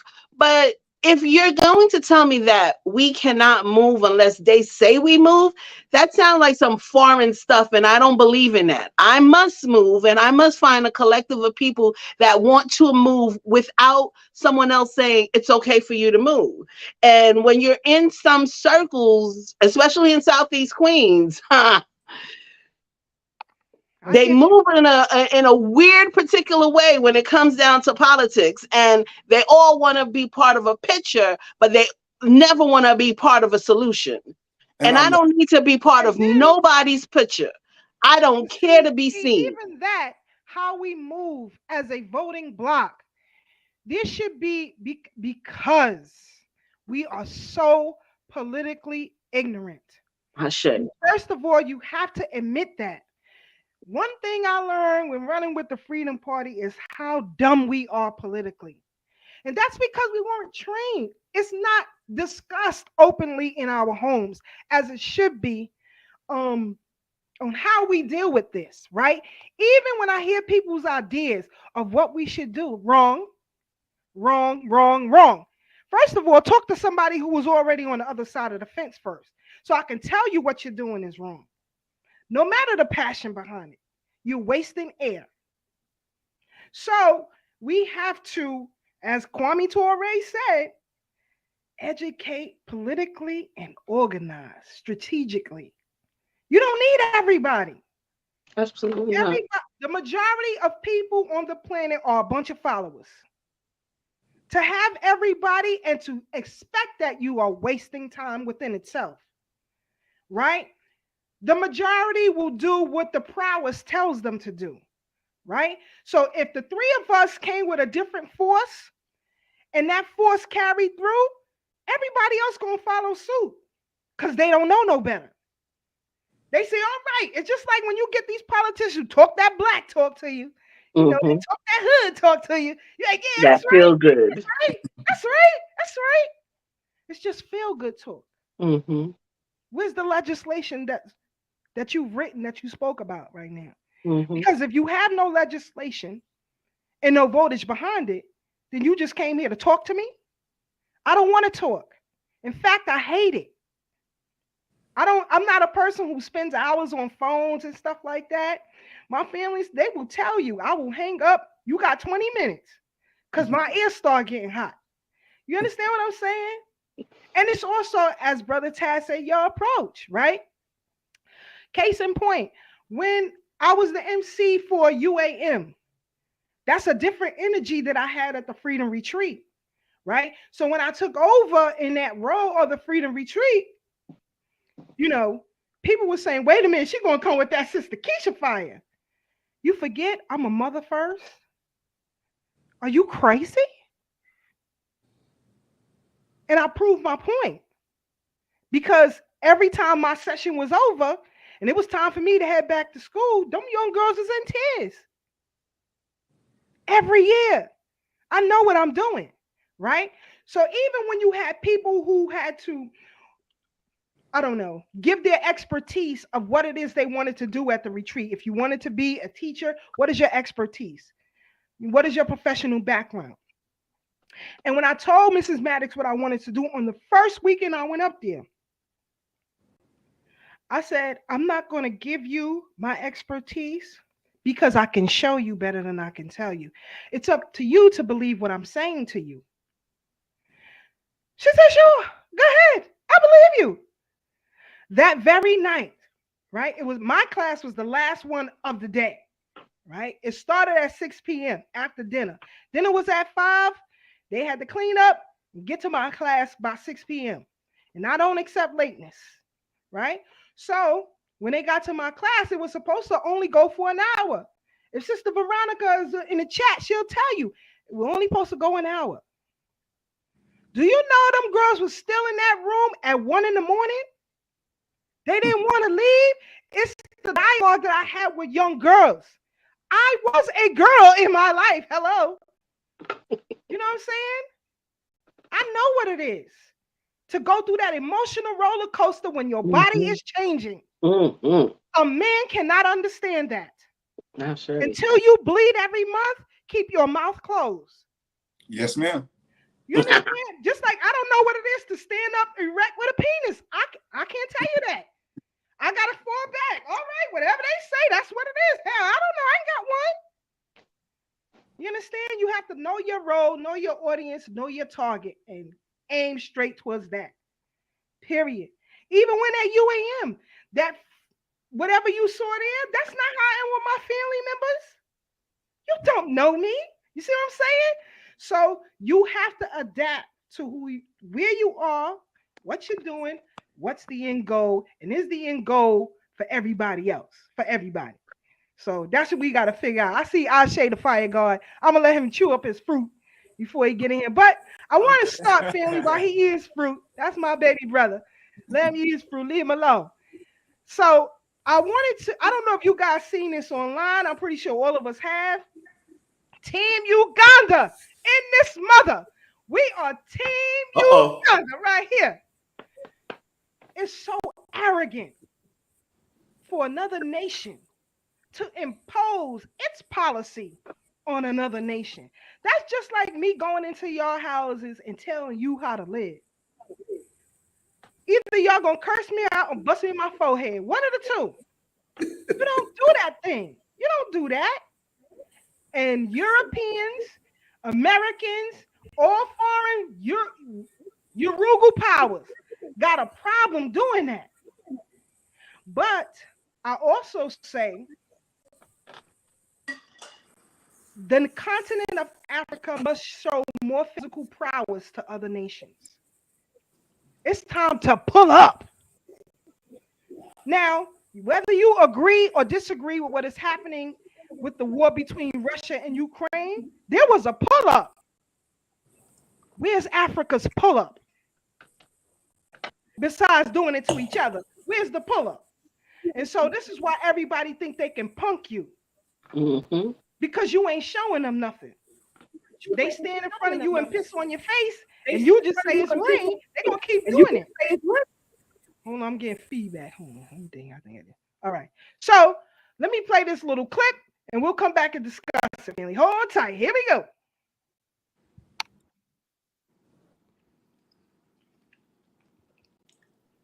We need some sound, sis.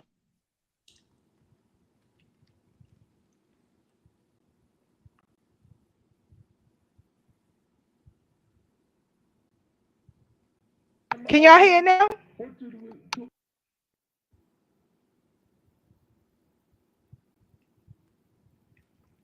Nah. We have allowed them for far too long for them to exploit us. And let's see what's going on here. We heard it now. Right.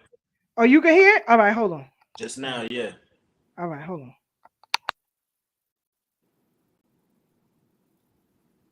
Nah, I don't hear it. It's like when you mute your mic, you mute. The next thing they're going to tell us is that somebody has a right, a man has a right to marry another man, or a woman has a right to marry a woman. What do two women who are married do? What is that? If we allow them to take over our lives, we have allowed them for far too long for them to exploit us and to dehumanize us as human beings. On this, we will say no. If they're going to come up with the travel, what they call restrictions, keep your country, keep your cultures, keep your nonsense to yourselves. And I'm talking to the West in this case here. It is quite clear from our books that some of these things in LGBTQ are actually outlawed. And therefore, anything associated with those characters cannot be allowed to stand against the morals of the people of Kenya. Whether it's sodomy, whether it's lesbianism, whether it's queerness, whether it is anything that is outward practiced by these characters who say they have human rights. They may have their rights in private. And I'm sorry, I shiver and shudder when I imagine what they do in private, because it is totally repugnant, especially to us Africans. it's also important to condemn those who come with these ideas. And this is why today we celebrate the president of Uganda, Yoweri Museveni. Sometimes it actually appears Idi Amin himself was a saint, because these are the things he was condemning those days, in spite of being incited by these same Europeans and Americans to kill a few Ugandans. Therefore, we as Africans must stand up. We must stand to be counted. We must tell these Europeans and Americans that for the little money they are enticing us with, I'm told they're even offering relief food to Kenyans so that you can legalize things like this one. They have been approaching our organizations, including the Kenya National Human Rights Commission, offering tokens so that they can promote rights of such characters. Thank heavens, these commissions and these organizations have said no to their little tokens.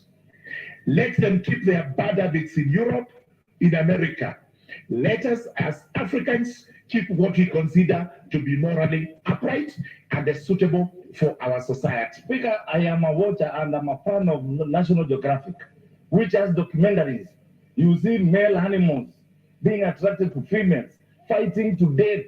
I've never seen a male animal, right, raising to satisfy itself sexually on another male animal. So what are they telling us, Mr. Speaker? How can we then, 2023, admit the gays and lesbians of this world to rule this country? Mr. Speaker, on this seat where I sit from, I'm telling people who I represent from Maboko, if you see gays and lesbians, tell them to be wary of me, because I'm going to tell you what we are going to do with them. So our Kenyans, we cannot allow that, Mr. Speaker. There is no right, if you look at the Constitution of Kenya and the laws we have in this country, to be gay, to be a lesbian, to be transgender, or to be queer. That is what the Q stands for in LGBTQ. To the contrary, we should read the provisions of Article 45 of the Constitution. First, it places the family at the very heart of the society. In fact, what it says is that the family is the fundamental unit of the society. At Article 2 of Article 45, it says only people of opposite gender can marry one another. And that is the law of Kenya. I love it. I love it. I love it, family. I just love it. I mean, Absolutely. Take a stand. A country taking a stand. You know how good that feels? If more countries take a stand, and this is the thing that we might not understand because we're so detached from our home countries, is that when you're supported by your country, you go further in changing policies where you are. The Asian people, they know they got their homelands that are supporting them and making sure things operate correctly. Who was that officer's name? What was that officer in East New York? Peter Liang. He had all them people, all them representatives from his country. He may not even have been born in that country, but all the representatives from that country was like, what you gonna do to our boy? What are you doing to our boy? And they fell back on the guy. So this is why we need to understand aligning ourselves with a home country. It's very important for us to make strive, or else they can tell us what to do. And you're going to be like, I'm going to wait for those folks to tell me what to do. If you have a home country that's going to support anything that you say with reason, which maximizes the opportunities for both them and you, find a way. And that's all I have to say. Brother Ashe, SJ, the fire guard, your thoughts? Nah, man. I mean, my thing is this, yo. The best way to promote something is to just stand in what it is that you are. You know what I'm saying? And right now we're in an era where people don't know what they are. Everybody's confused. People are looking for guidance from exterior platforms. You know what I'm saying? Instead of going inside of themselves, tapping into who they really are. You know what I'm saying? Who their parents are, who their grandparents are, their ancestry, their lineage, bloodline, things of that nature. Tapping into the cultural traditions, things of that nature. Everybody wants to like let go of traditionalism and embrace something new. And it's like you lose yourself when you do that, you know. But then we wonder why we got so many people that's dealing with depression nowadays, especially Black people. You know, how many of us are depressed? Because we living in this era where everything is disconnected. You know what I'm saying? Nothing is connected to, like, when we let go of our past and what we really are, you know what I'm saying? That's like you cutting the tree from its roots. And then you expecting the tree to continue growing and even so bear fruit. It's not gonna happen if it's not connected to the soil. You understand what I'm saying? So the disease just spreads and the tree gets disease as well. You know what I'm saying? And like um we are dealing with that, you know. So it's unfortunate when we in our neighborhoods and we see people that's damaged and sick. We deal with it every single day. You know what I'm saying? Even our family members. It's unfortunate. But there's some of us are still stubborn where we are just like knocking anything that's quote unquote conscious. You know what I'm saying? Or if you see somebody that's trying to do something different, you might have somebody that you hung out with for years, been hood with you or been a knucklehead with you or did the same things that you did. And now because they start switching up and they start changing and they like, yo, I want to uplift myself. I want to do something better for myself. Now you knocking them and hating them or calling them corny.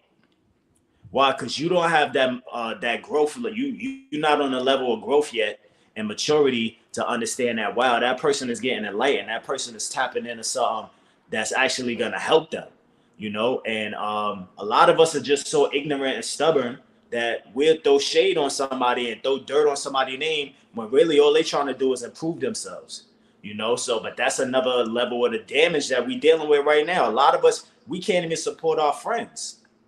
People that we call our friends, people that's supposed to be close to us, we don't even know how to show love to them when something good happened for them. It's like, oh, something good happened to you, that equates something bad happening for me all of a sudden. You understand how damaged our people are? You know what I'm saying? We can't even show emotion on a level or gratitude on a level. Somebody could do something nice for your ass, and you still can't even show appreciation, gratefulness, and gratitude. You know what I'm saying? Because we so unused to that. We so damaged, you know. But this era that we living in, the technological era, the information age, you know what I'm saying? It's a gift and a curse because some things get easier, but it also gets what else gets easier is for your ass to get dumb.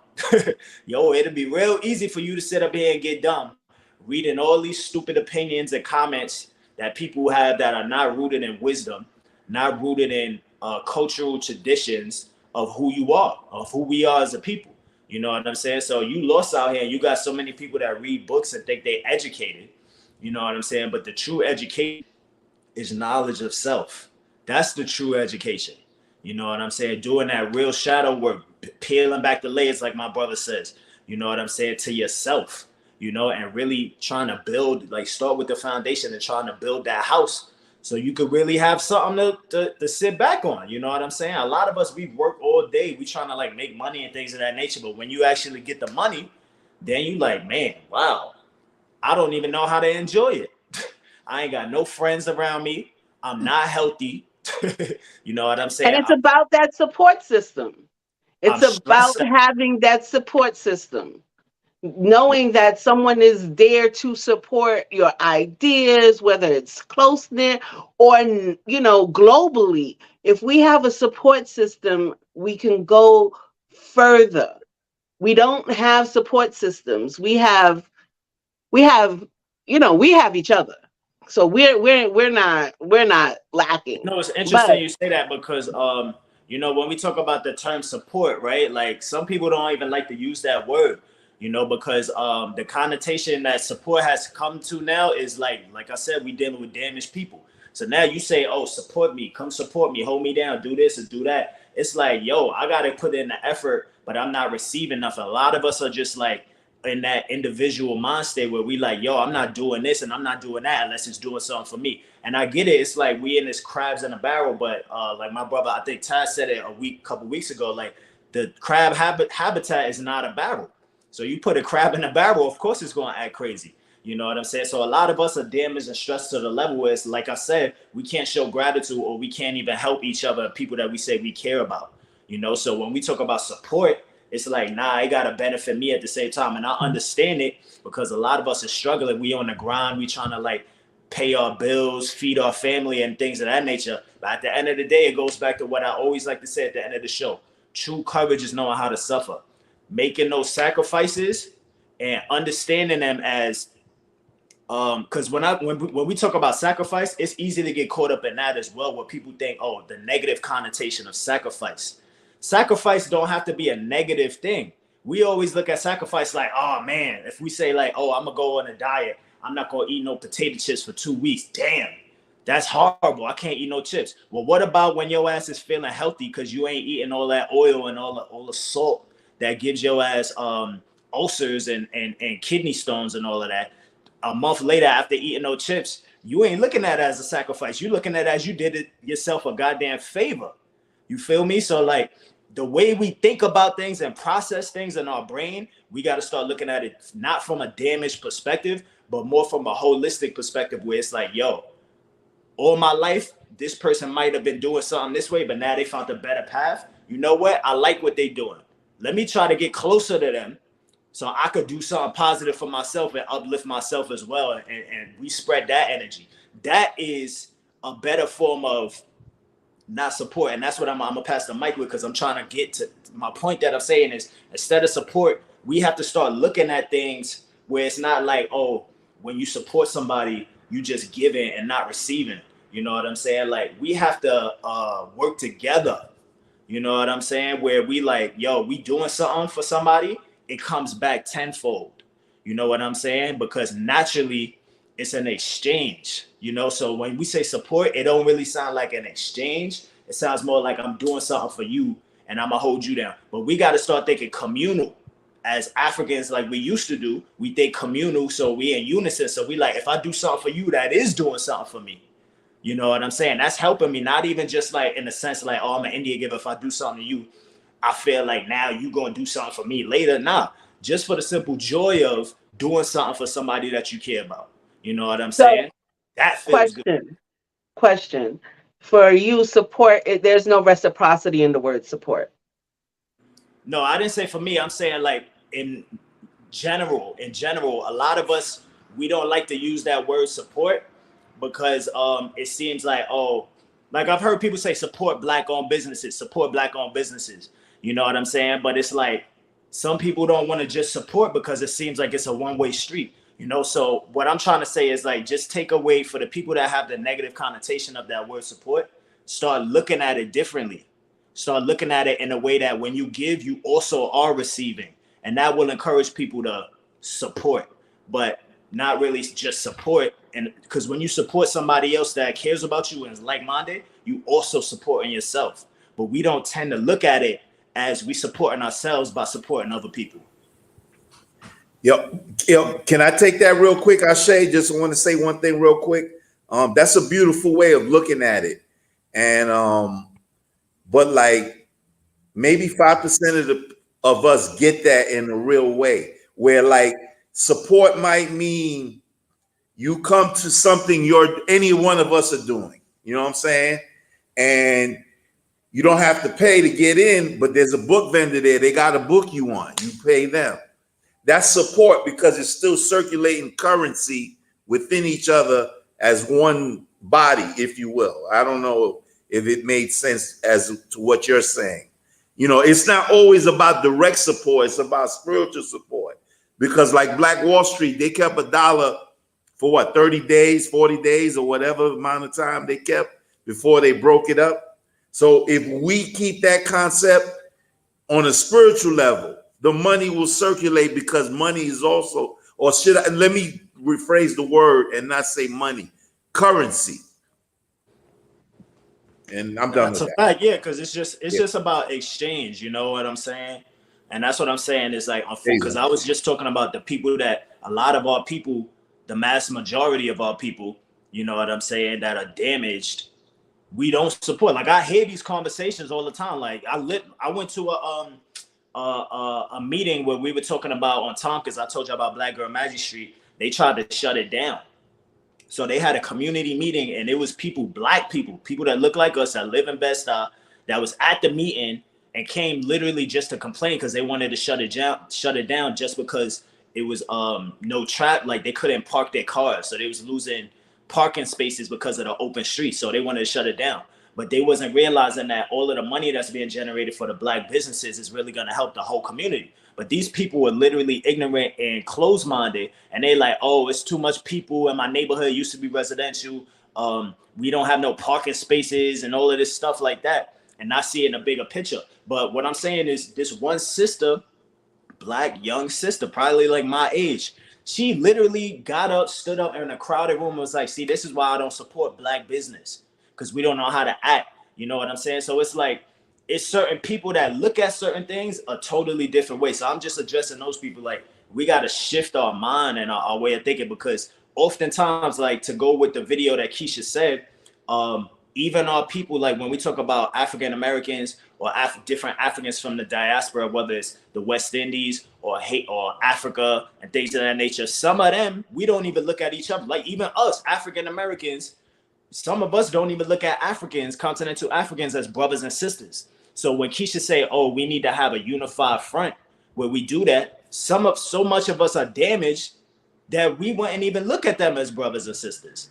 So if you don't look at us as one, if we don't look at each other as one, then there ain't no support. We're not going to be able to support each other or exchange with each other. You know what I'm saying? Until we understand the true meaning of what I say, like the honorable spirit of making those sacrifices where it's not even a sacrifice. You know what I'm saying? For lack of a better word, it's a sacrifice. Like, but really it's an exchange, because the work that you put out, you're going to receive it tenfold. So we just got to start thinking like that. Well said, my brother. And I mentioned that last night. You know, I Mike Gray, shout out to the history hitman. He always, when you watch Community Cop, or even when he's lecturing or what have you, he always says, you know, the mantra, I am because we are, right? You really have to adapt that, right? Even how I carry myself in life, you know, I don't just represent myself, but I represent my family. I represent the community. I represent y'all. You understand what I'm saying? It's not just me. Even let's look at it from a scientific perspective. DNA, right? I'm sure everybody knows what DNA means. If you don't, look it up on your own time. But but DNA is what's passed down to you from those who came before you in your family line. There is no individual in DNA. There is no individual cell in that paradigm that sticks out on its own. Everything that's in you genetically made up of those who came before you and the atmosphere. So by nature, we should be communal. Unfortunately, because of the distractions that we have cut ourselves off from our natural DNA and adapted individualism, which is the devil. To be an individual is a devil, right?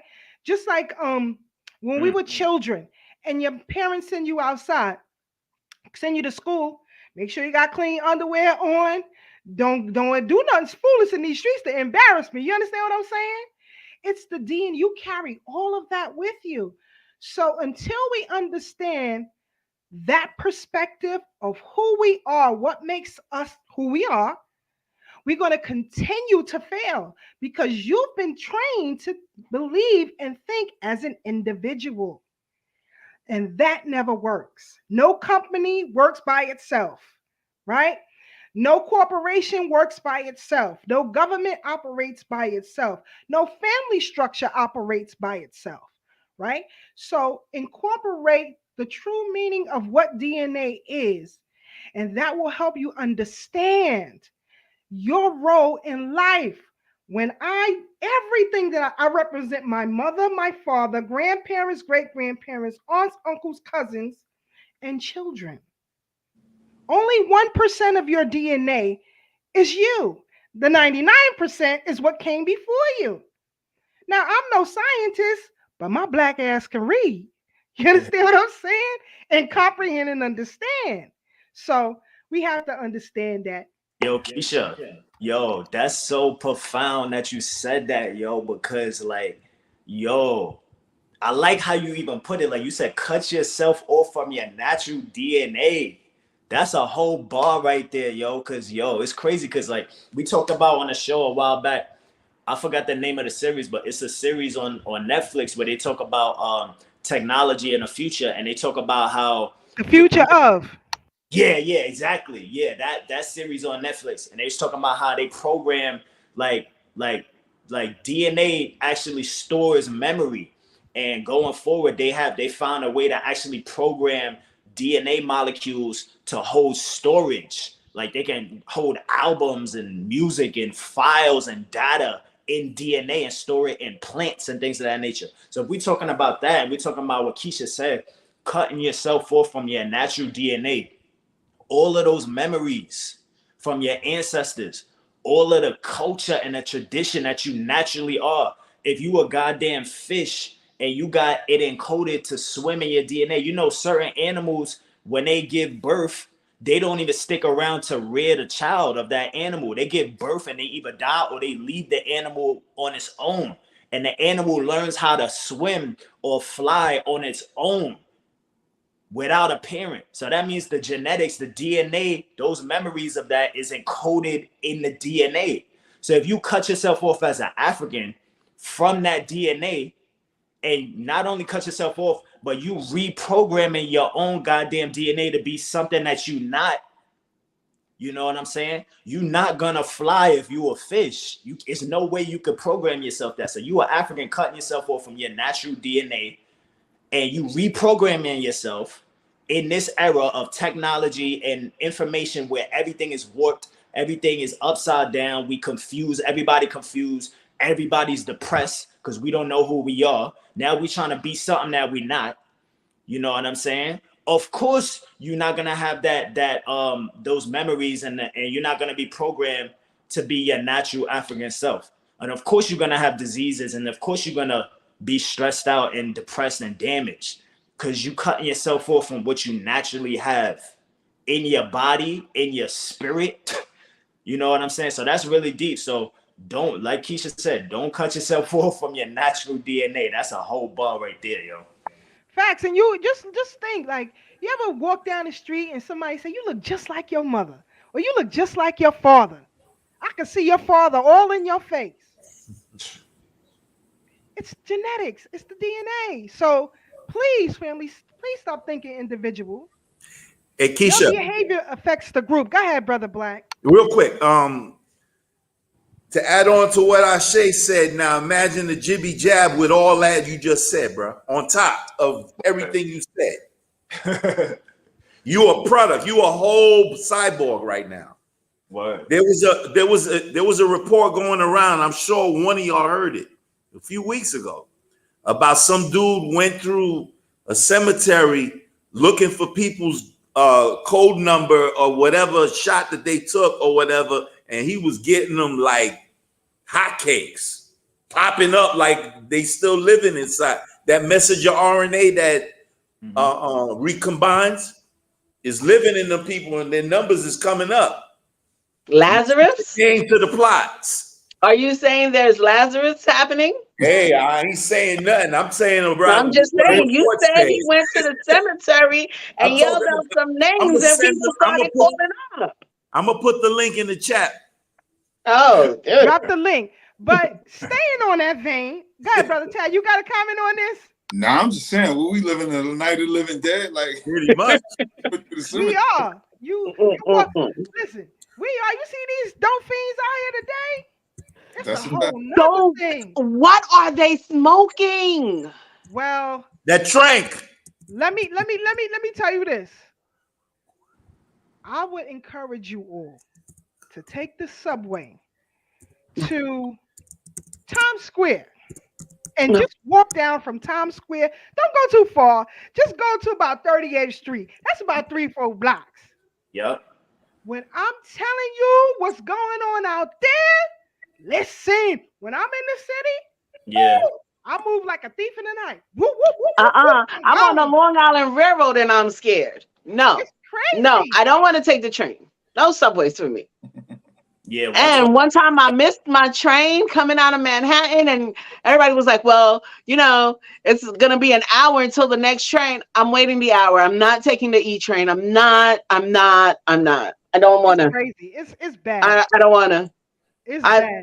I'm so afraid of my people out in the street. And it feels like those people, when you see them, you're just like, okay, they're supposed to look like that. But when it's our people, you're just like, why? What happened? And then that goes back to the whole idea of the communal idea, the ability to support one another, the ability to have a union, the ability to, if I say, you know, you need to do a jab in order to survive, you know that there are people around you that says you don't have to do a job in order to survive. Yo, I'm gonna tell you something. I'm gonna tell you a real story right now, yo. Yo, none of us should really move in that fear, right?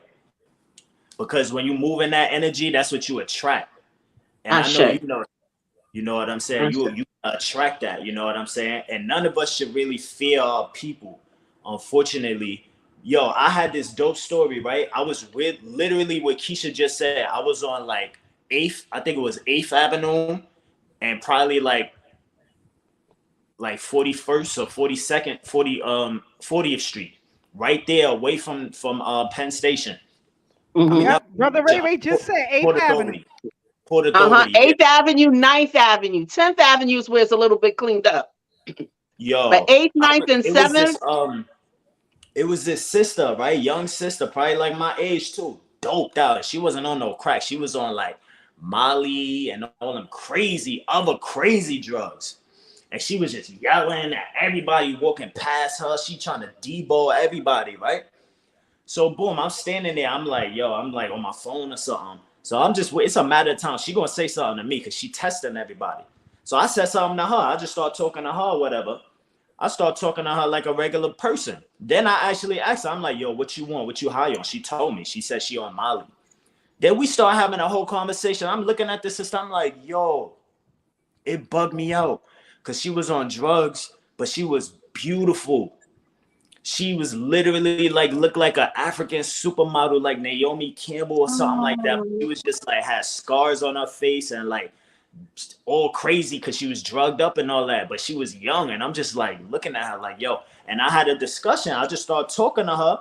And she wasn't on that kind of timing with me. Like she wasn't on no rowdy, like trying to get crazy with me. She was rowdy because she was looking for attention because she hurt and damaged. And that's why she wants support. You know, that's why that word. That's why I like the word, and I understand everything that you said about the word support, but the reciprocity in you giving her that time was freeing her. You know, you freed her for a moment to come back to herself, and she may had a dream deferred, and that's why she ended up doing or becoming what she's becoming right now, you know, and this is why having support is crucial in our community. We may see it differently. We may see it as communal. We may see it as reciprocity, but it's all the same. You know, I could support a Black business and the Black business is not supporting me. That's not its role. Because when I go into Macy's role is to give me products and I'm paying for it and I leave. The product is me. The thing is me having joy about purchasing the product, not anything else. I'm not looking for Macy's to do anything else for me. And that's the catch, that's the caveat of it all. We can't look for a Black business to completely support us back. That's not fair. That's not its role. Yeah, but what I was saying basically is more so on a level of just like understanding, yo, our people come from different walks of life, yo. That's right. You feel me? Like, we go through struggles. Everybody go. You never know what could have happened to somebody to make them get on the drugs and all of that, you know? But like, yo, I believe that once you got breath in your body, you got opportunity to turn that around. You know what I'm saying? And if we truly love our people, we're not gonna move in fear. We're not gonna move in that energy at all. You know what I'm saying? Like, imagine what our ancestors, the damaged people that our ancestors, our freedom fighters had to deal with all the time. You know what I'm saying? Way worse than what we dealing with now. Harriet had to keep the shotgun. You know what I'm saying? How many people Khalid probably done had arguments with and had to put them in their place out of righteousness, out of love and all of that. But you got to have a lion heart for that. You got to be strong for that. You know, so this kind of work, when you loving our people that's damaged, we already know as freedom fighters, you got to have thick skin and you got to be strong. Because 9 times out of 10, the people that's going to fight you the hardest is the people that you fighting for. You know, so I don't never move in that energy. But anyway, I know we running out of time and all that, but I'm going to just say this. Because it's semantics really, but like when we talk about support, right? The reason I don't, me personally as a fire sign, right? A big Aries energy in a building. I don't really like the word support because what happens when you don't have it? When you don't got no support, what's going to happen? You going to give up? Nothing is going to get done, right? If you ain't got no support, nothing ain't going to get done. The only true support is yourself. Self-support. But that's the first line of support is you. But your first line of support is you. But it's your community that shows you how to learn how to support yourself. This is why you have community. This is my thinking. Like, my family showed me how to support myself. This is what they did.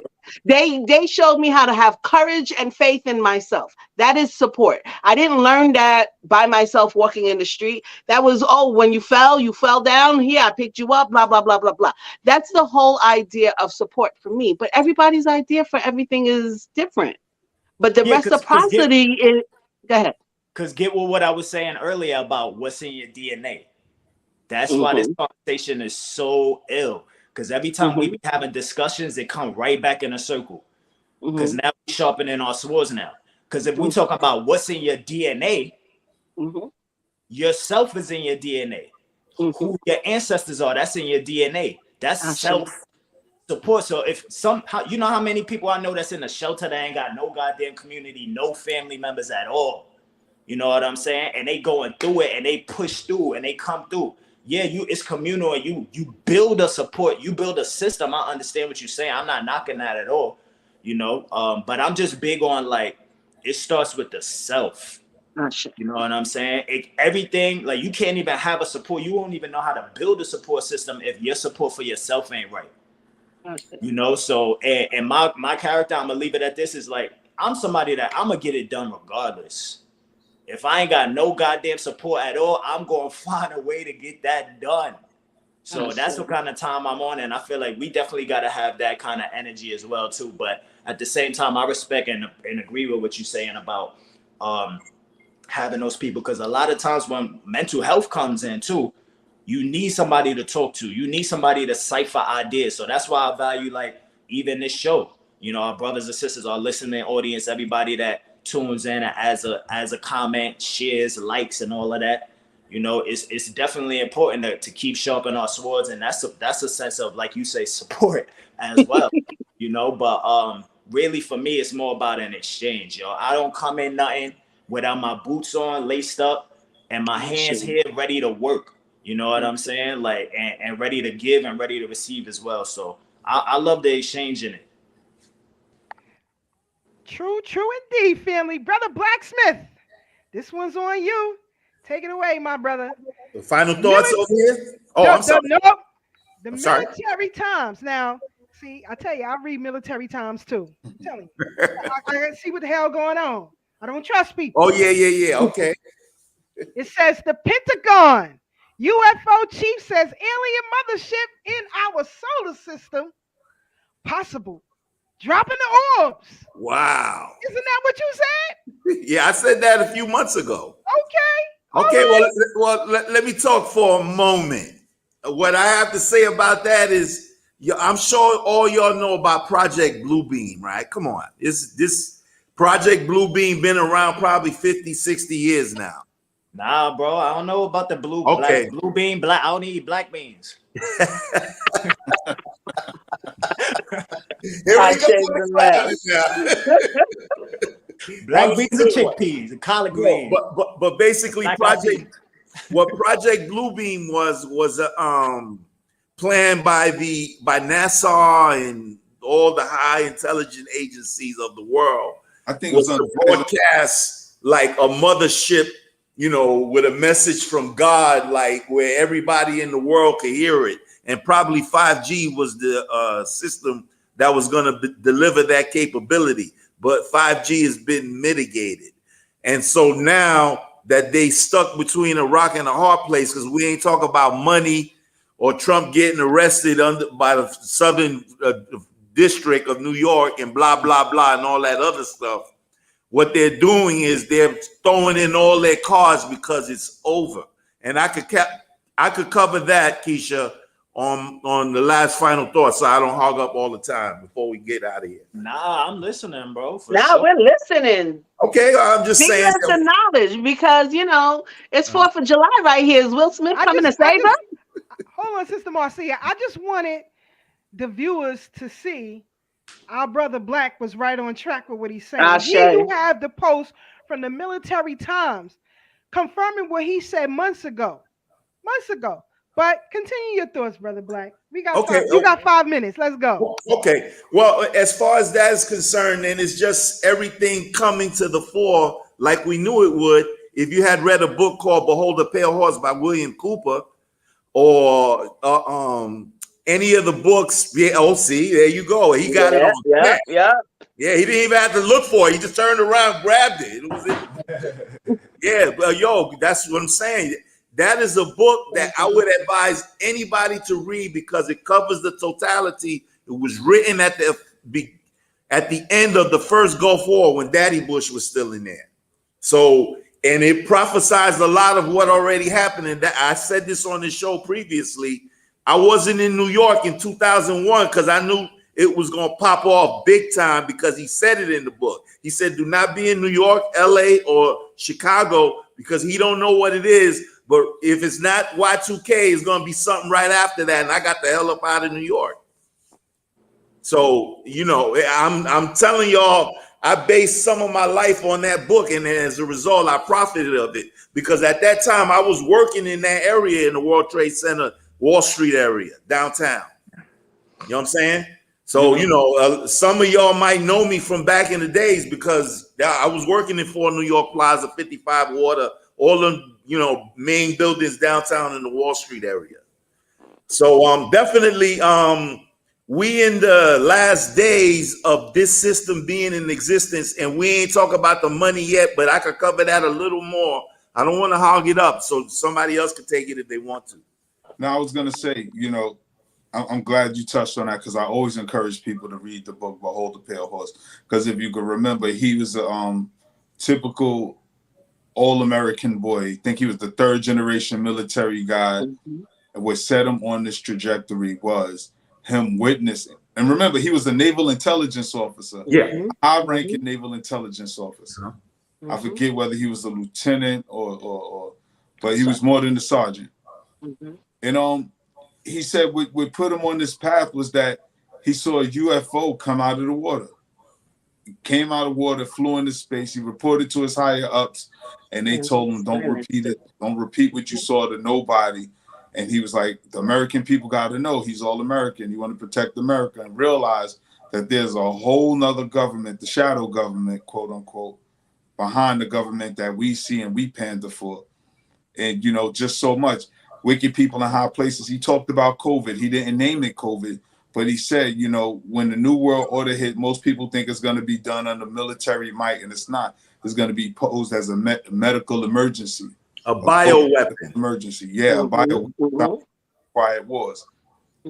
He talked about school shootings.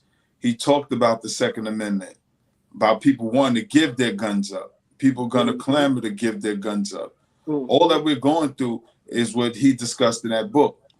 But that was in, I believe, 1991. Yeah. Bob Adele Jones wrote his book in the 80s. Again, you know, I've been studying this stuff so long. It's kind of funny because I don't even like to even have these conversations. That's why I love my brother Blacksmith, because though I always tease him about this stuff, I know exactly what he's talking about. Because people used to think I was bugging when I say these things, and I'm glad brother Blacksmith is still keeping up on it, keeping abreast of it, because most of us are so caught up in our paradigm of African-centered identity, we don't look outside of anything that doesn't have nothing to do with Africa or black this or black this or black that. However, this is a global phenomenon that we're dealing with that's going to affect everybody. But again, our skewed paradigm keeps us with blinders on. So if it's not about this, I don't want to see what's going on to the left of me. I don't want to see what's going on to the right of me, because I'm looking this way. And as Sister Keisha said, keep your head on the swivel. Pay attention all around you. Mm-hmm. And this is the thing that many of our people forget to do, because they're so indoctrinated with rhetoric, because the people they follow haven't built the thing. They haven't built the thing. What happened to all the young Pharaoh supporters? Where's New Covenant and Brother Polite? This ain't not gonna. This is just to show you who people be following that ain't there to tell you. This is a bunch of rhetoric. How many lives have they saved? Now, I'm not talking about no internet stuff. I'm talking about physical, tangible, life-saving events. I'm talking about defending people. I'm talking about bringing people food and medicine. I'm talking about educating people, taking them outside of their community, changing their global view of things. This is real stuff. And most people may see it and start getting scared and spooked out. Me, I'm not. Because being God by nature, I know who I am. That's right. I know who I am. So no little green men or no tall gray man, and nobody is going to make me sway from the path that I'm on.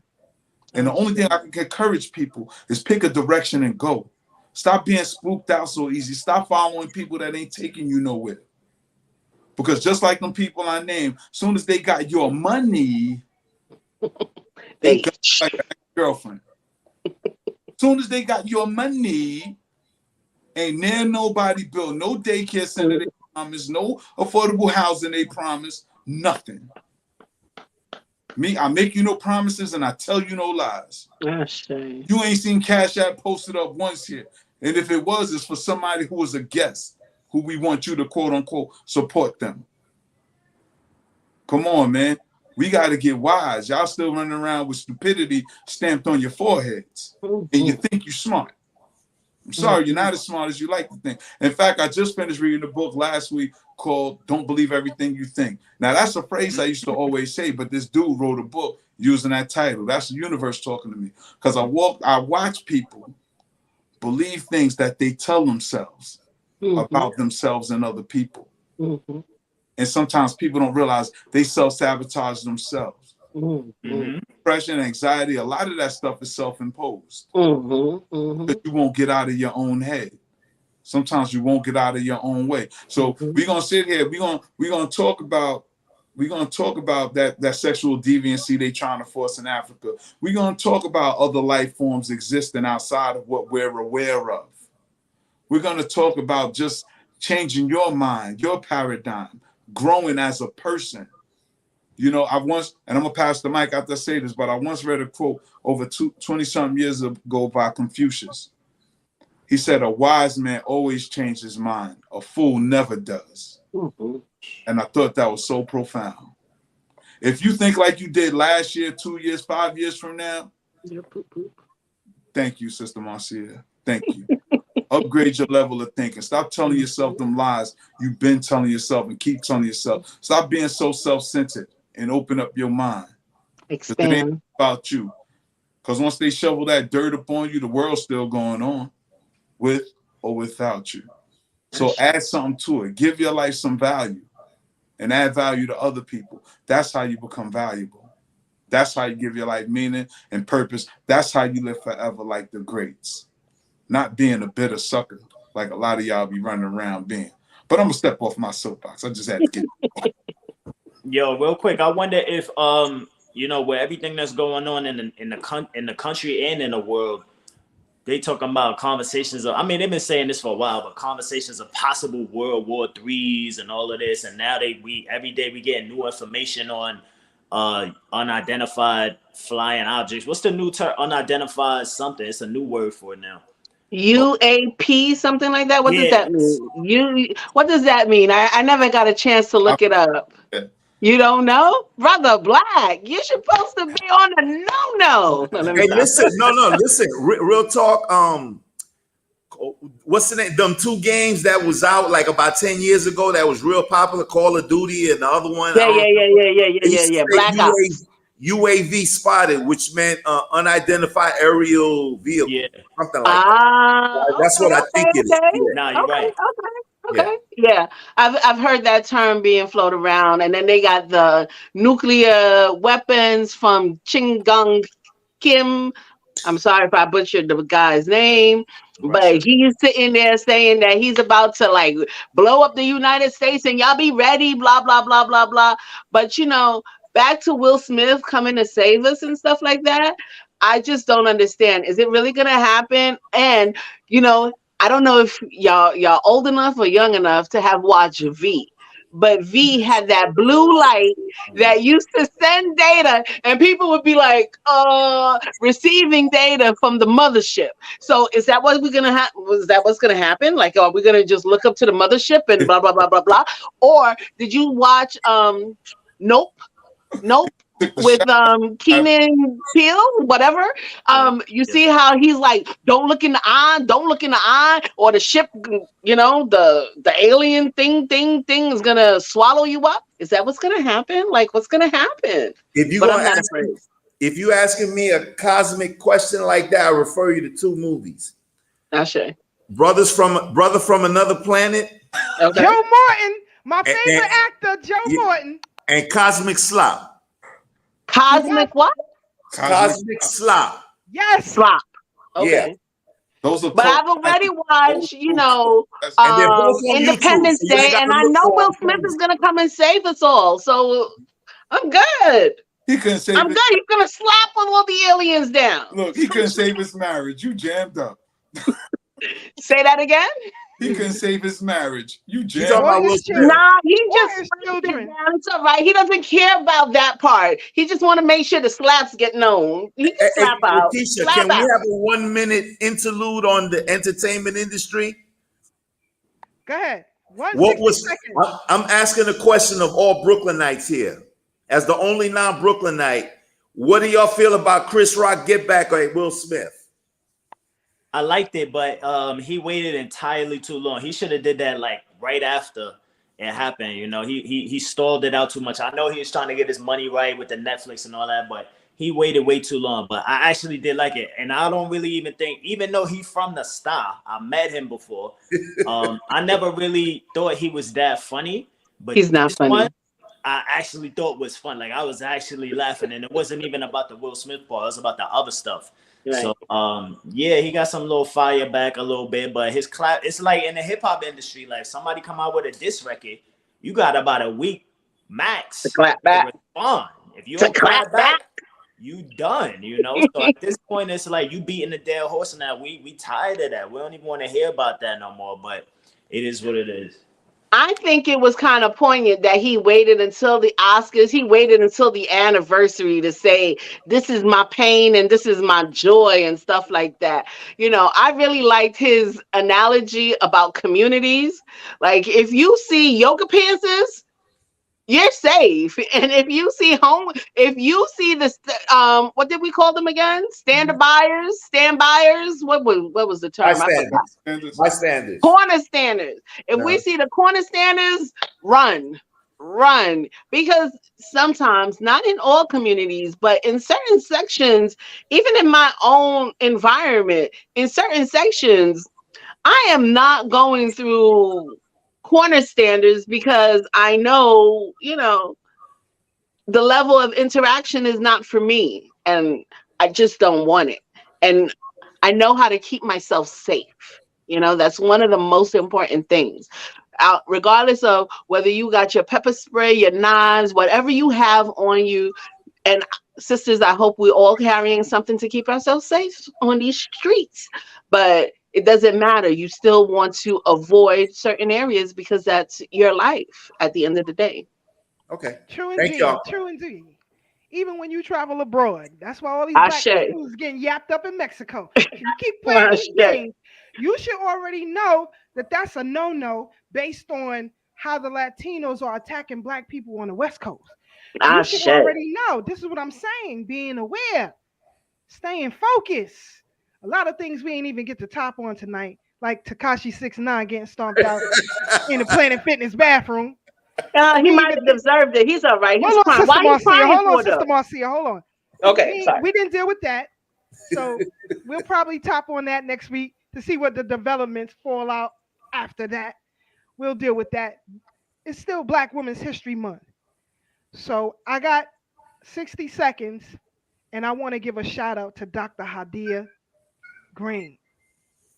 Not someone who's deceased, someone who's making it happen right here, right now for our people. Face down. And if a cell phone can call anywhere on the planet and target one cell phone, even in a room full of people, why can't we treat cancer at the site of the tumor without it impacting the whole person and somebody's hair falling out? Unless you got cancer in your head, it didn't make sense to me why your hair would have to fall out. There has to be a better way. So I dedicated my life to using the technology of satellites and cell phones to treat cancer. I developed a new type of what's called a nanoparticle, which is a really, really tiny particle that's harmless until you shine a laser light on it. And then it heats up because of it vibrating really fast. Mm-hmm. And it kills whatever it's touching. So the laser that I'm using is low power, like a laser pointer, but it's a small beam. And because it's localized, we can target it at just the site of the tumor. And we show complete elimination of tumors in laboratory mice after one treatment over the course of 15 days with no side effects, no chemo, no surgery, no radiation. Wow. Using technology. Wow. Eva, do you hear this? I'm like, wow. This is what happens when you couple Black girl magic with STEM. Well, if a satellite. Come on, wow. Dr. Hadia Green. Wow. Come on, Dr. Hadia Green. I'm working on the background trying to get her on the program. Next week, our guest, Dr. Randy Short. Wow. If you have not seen his latest videos, it's going to be fire next week. He coming for the throat, the belly, the esophagus, and everything of all of these traitors. But next week, family, we're going to be on a half an hour early so that we can have Dr. Short because he has something that he has to do and be there for 9 o'clock. So next week, tune in at 7:30. 7:30 next week, we open up the program with Dr. Randy Short. It's going to go down, family. Don't be late. You ain't going to want to miss this one, I'm telling you. Brother Blacksmith, your final thoughts. Let's get up out of here. Uh-oh, I think he froze up. Sister Marcia, it's on you. Thank you, family, for a wonderful evening of conversations and like-minded building because it's all about growth and expansion. I'd like to let y'all know that African on the Rise is going on a second height, our second military science. If anyone wants to join, come on in. We'll drop the information. Y'all can find me. Oh, y'all can find African on the Rise on Instagram. So y'all just look up African on the Rise. They're on Instagram and, come and enjoy Mother Nature. It's her birthday. Let's celebrate. She's our first mother. And like I always say, may time flourish for us all. Peace. There you go, brother Ashe SJ, the fire god. Yeah. Great convo as well, man. I'm going to just leave with saying, always try to improve yourself. You know what I'm saying? That's what I'm on. I'm on a journey right now. I'm just always on this journey, trying to better myself, focusing more on mindfulness, being present, you know what I'm saying? And reflecting and analyzing on the things that we do, all the wins and the losses. You know what I'm saying? That's the only way you're going to be able to build a strategy or a plan for anything. You know what I'm saying? Is by actually assessing everything. And a lot of times we don't really assess what's going on in our lives, the steps that we take, or even the steps that we want to take to get to a goal, So that's what kind of time I'm on right now, just trying to improve myself And yo, we all should be on this journey on the real, you know, because we ain't never going to unify and do all of that. Like what we need to do, like I was saying, if the aliens come down right now or World War III happen, I don't know. Are black people gonna come together and be like under one umbrella, or we gonna say we only with the Moors and we only with the Egyptians and we only with this and that? You know what I'm saying? Do we at this very moment, realistically, are we on this platform, everybody listening, only gonna collaborate with us on this platform and everybody listening? Because if that's the case, we ain't gonna win, family. You know what I'm saying? We in this to save the race, not just the like-minded people. You know what I'm saying? We got to start with the like-minded people and build, but we also got to convert some new warriors, family. So that's the only way we're gonna do it. And the way you do it is to walk it, not to talk it. You gotta walk it like you talk it. You feel me? So that's what I'm on. It's your brother Ashe SJ. Always remember, true courage is knowing how to suffer. The battlefield is where you stand. Brother Black, you back with us? Yes, sir. I'm back here. If y'all got me, Here can you y'all go, hear me? brother. Yep. Yeah. Okay, real quick, y'all. I'm gonna try to make this under 3 minutes. If y'all want to know about what Jaguar Wright, Ye, and Dave Chappelle was talking about 15 years ago and all that, y'all need to cop my book. You can hit me up as Flavius Jones. You know what I'm saying? Because it's very prophetic. I was talking about a lot of stuff they was talking about allegedly back then, because now people are actually coming out and saying some of the things I alleged in the book when I wrote it. It came out 2014, so almost 10 years ago. As far as the money that I was talking about, and in relation to the clip and the little picture you showed, Ms. Keisha, as far as that's concerned, know that the deep state is almost out of here, because the quantum financial system, stuff I was talking about a year and a half ago, is finally, supposedly, they put it into effect on Monday, the 20th of this, on the spring equinox. And if you know how they move, whether y'all believe it or not, they move symbolically with numbers and dates and all of that. The day Trump was supposed to get indicted and jailed in New York was 3/22, and that is the number of the Illuminati. Look it up. Don't, what are you talking about? Look it up if you don't believe it. So what I'm saying is the deep state is pulling out all the stops right now, because all the marbles is about to go. Those banks all falling about that nobody black talking about that I see online, that's a big indicator. They're not going to arrest this dude, and if they do, it's going to be a CGI or a clone or something like that, and it ain't going to make no difference, because they all doing that now. Most of the people y'all think is alive is dead, and vice versa. So with that said, I'm Flavius Jones on Facebook. Friend me up, you know what I'm saying? Get my book. If you got questions, hit me up on the inbox and let's get it. And then, it's a book that y'all should have. I have witnesses here who have read it already. So, I'm not going to hog up the time. Peace, love to the panel. Peace, love to the listening audience. And peace to love to those who see this later on. Sister Keisha. Oh, Yep. Brother Tad. Real quick. I wanted to say also, Brother Black, yo, today is a palindrome. I don't know if y'all know that, but the date of today is 3/23/23. That's a very powerful number. If y'all not into numerology or whatever, listen. Yes, matter of fact, Lloyd Strayhorn is gonna be at Nicholas Brooklyn. I think this weekend or the next weekend, one of the two. That he's having an event at Nicholas Brooklyn. But listen, channel that energy today, man. It's a good opportunity for you tonight before you rest your head, go to sleep. Use that energy, cipher that, and build on something that you really want to build on. Because that energy with today's date, 3/23/23, is definitely powerful. So tap into that. But yeah, my brother Tad. Yeah, but don't be trying to harness no negative energy. Don't try to hit the lotto. I don't know if the lotto will work for you, but maybe. Never know. You're gonna start clowning now, both of y'all, right? But nah, yo, I just want to say, in the spirit of Baba Del Jones, I just want to say we appreciate all that he's done for us, giving us this information, preparing us for times like this, so that we wouldn't be fearful like so many people who don't know or wasn't prepared for these times. So I want to thank everybody for tuning in. Hopefully you were inspired by what you heard tonight, so it's your turn to go out and inspire others. So y'all stay up, stay blessed, and stay true. And remember, no matter how hard things may seem right now, it's always better days ahead. Sister Keisha. Definitely, family. You saw him streaming on the bottom. Follow Solid African on Facebook and on YouTube. Hear more for Brother Ashe, especially when he kicks it off again in the summer with Black Girl Magic Street. And also Flavius Jones on Facebook. Follow him. We just confirmed that. Don't y'all be laughing at NOI no more when they be talking about the mothership. All right, leave them alone. When Nation of Islam be talking about the mothership, leave them alone now. The military, listen.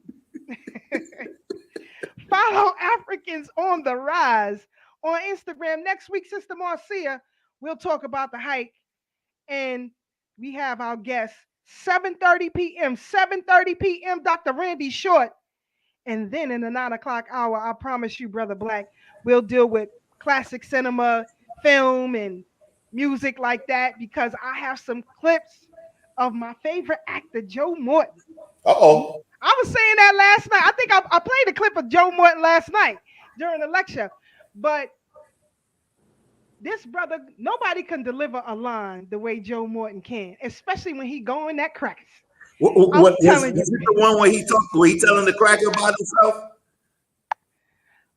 Somewhat, Okay, but it was from a series, not a movie though. It was from a series that most men hate or hated. They didn't understand why Black women were so in tune to it. You just didn't get it. But next week, I hope I have Sister Tam want to check in next week, because Sister Tam used to watch the series I'm talking about. You missed something great. When you want to see a show where Black men controls white men and have them shook, and he don't go to jail, and he they boss, and everything else, and we're going to discuss Black cinema next week. I promise you that, family. Tune in. Follow us on the Brooklyn Bridge. It goes down here every week. Tell somebody to tell somebody. Like, follow, subscribe, and share. But we out now. Good night, family. Hey.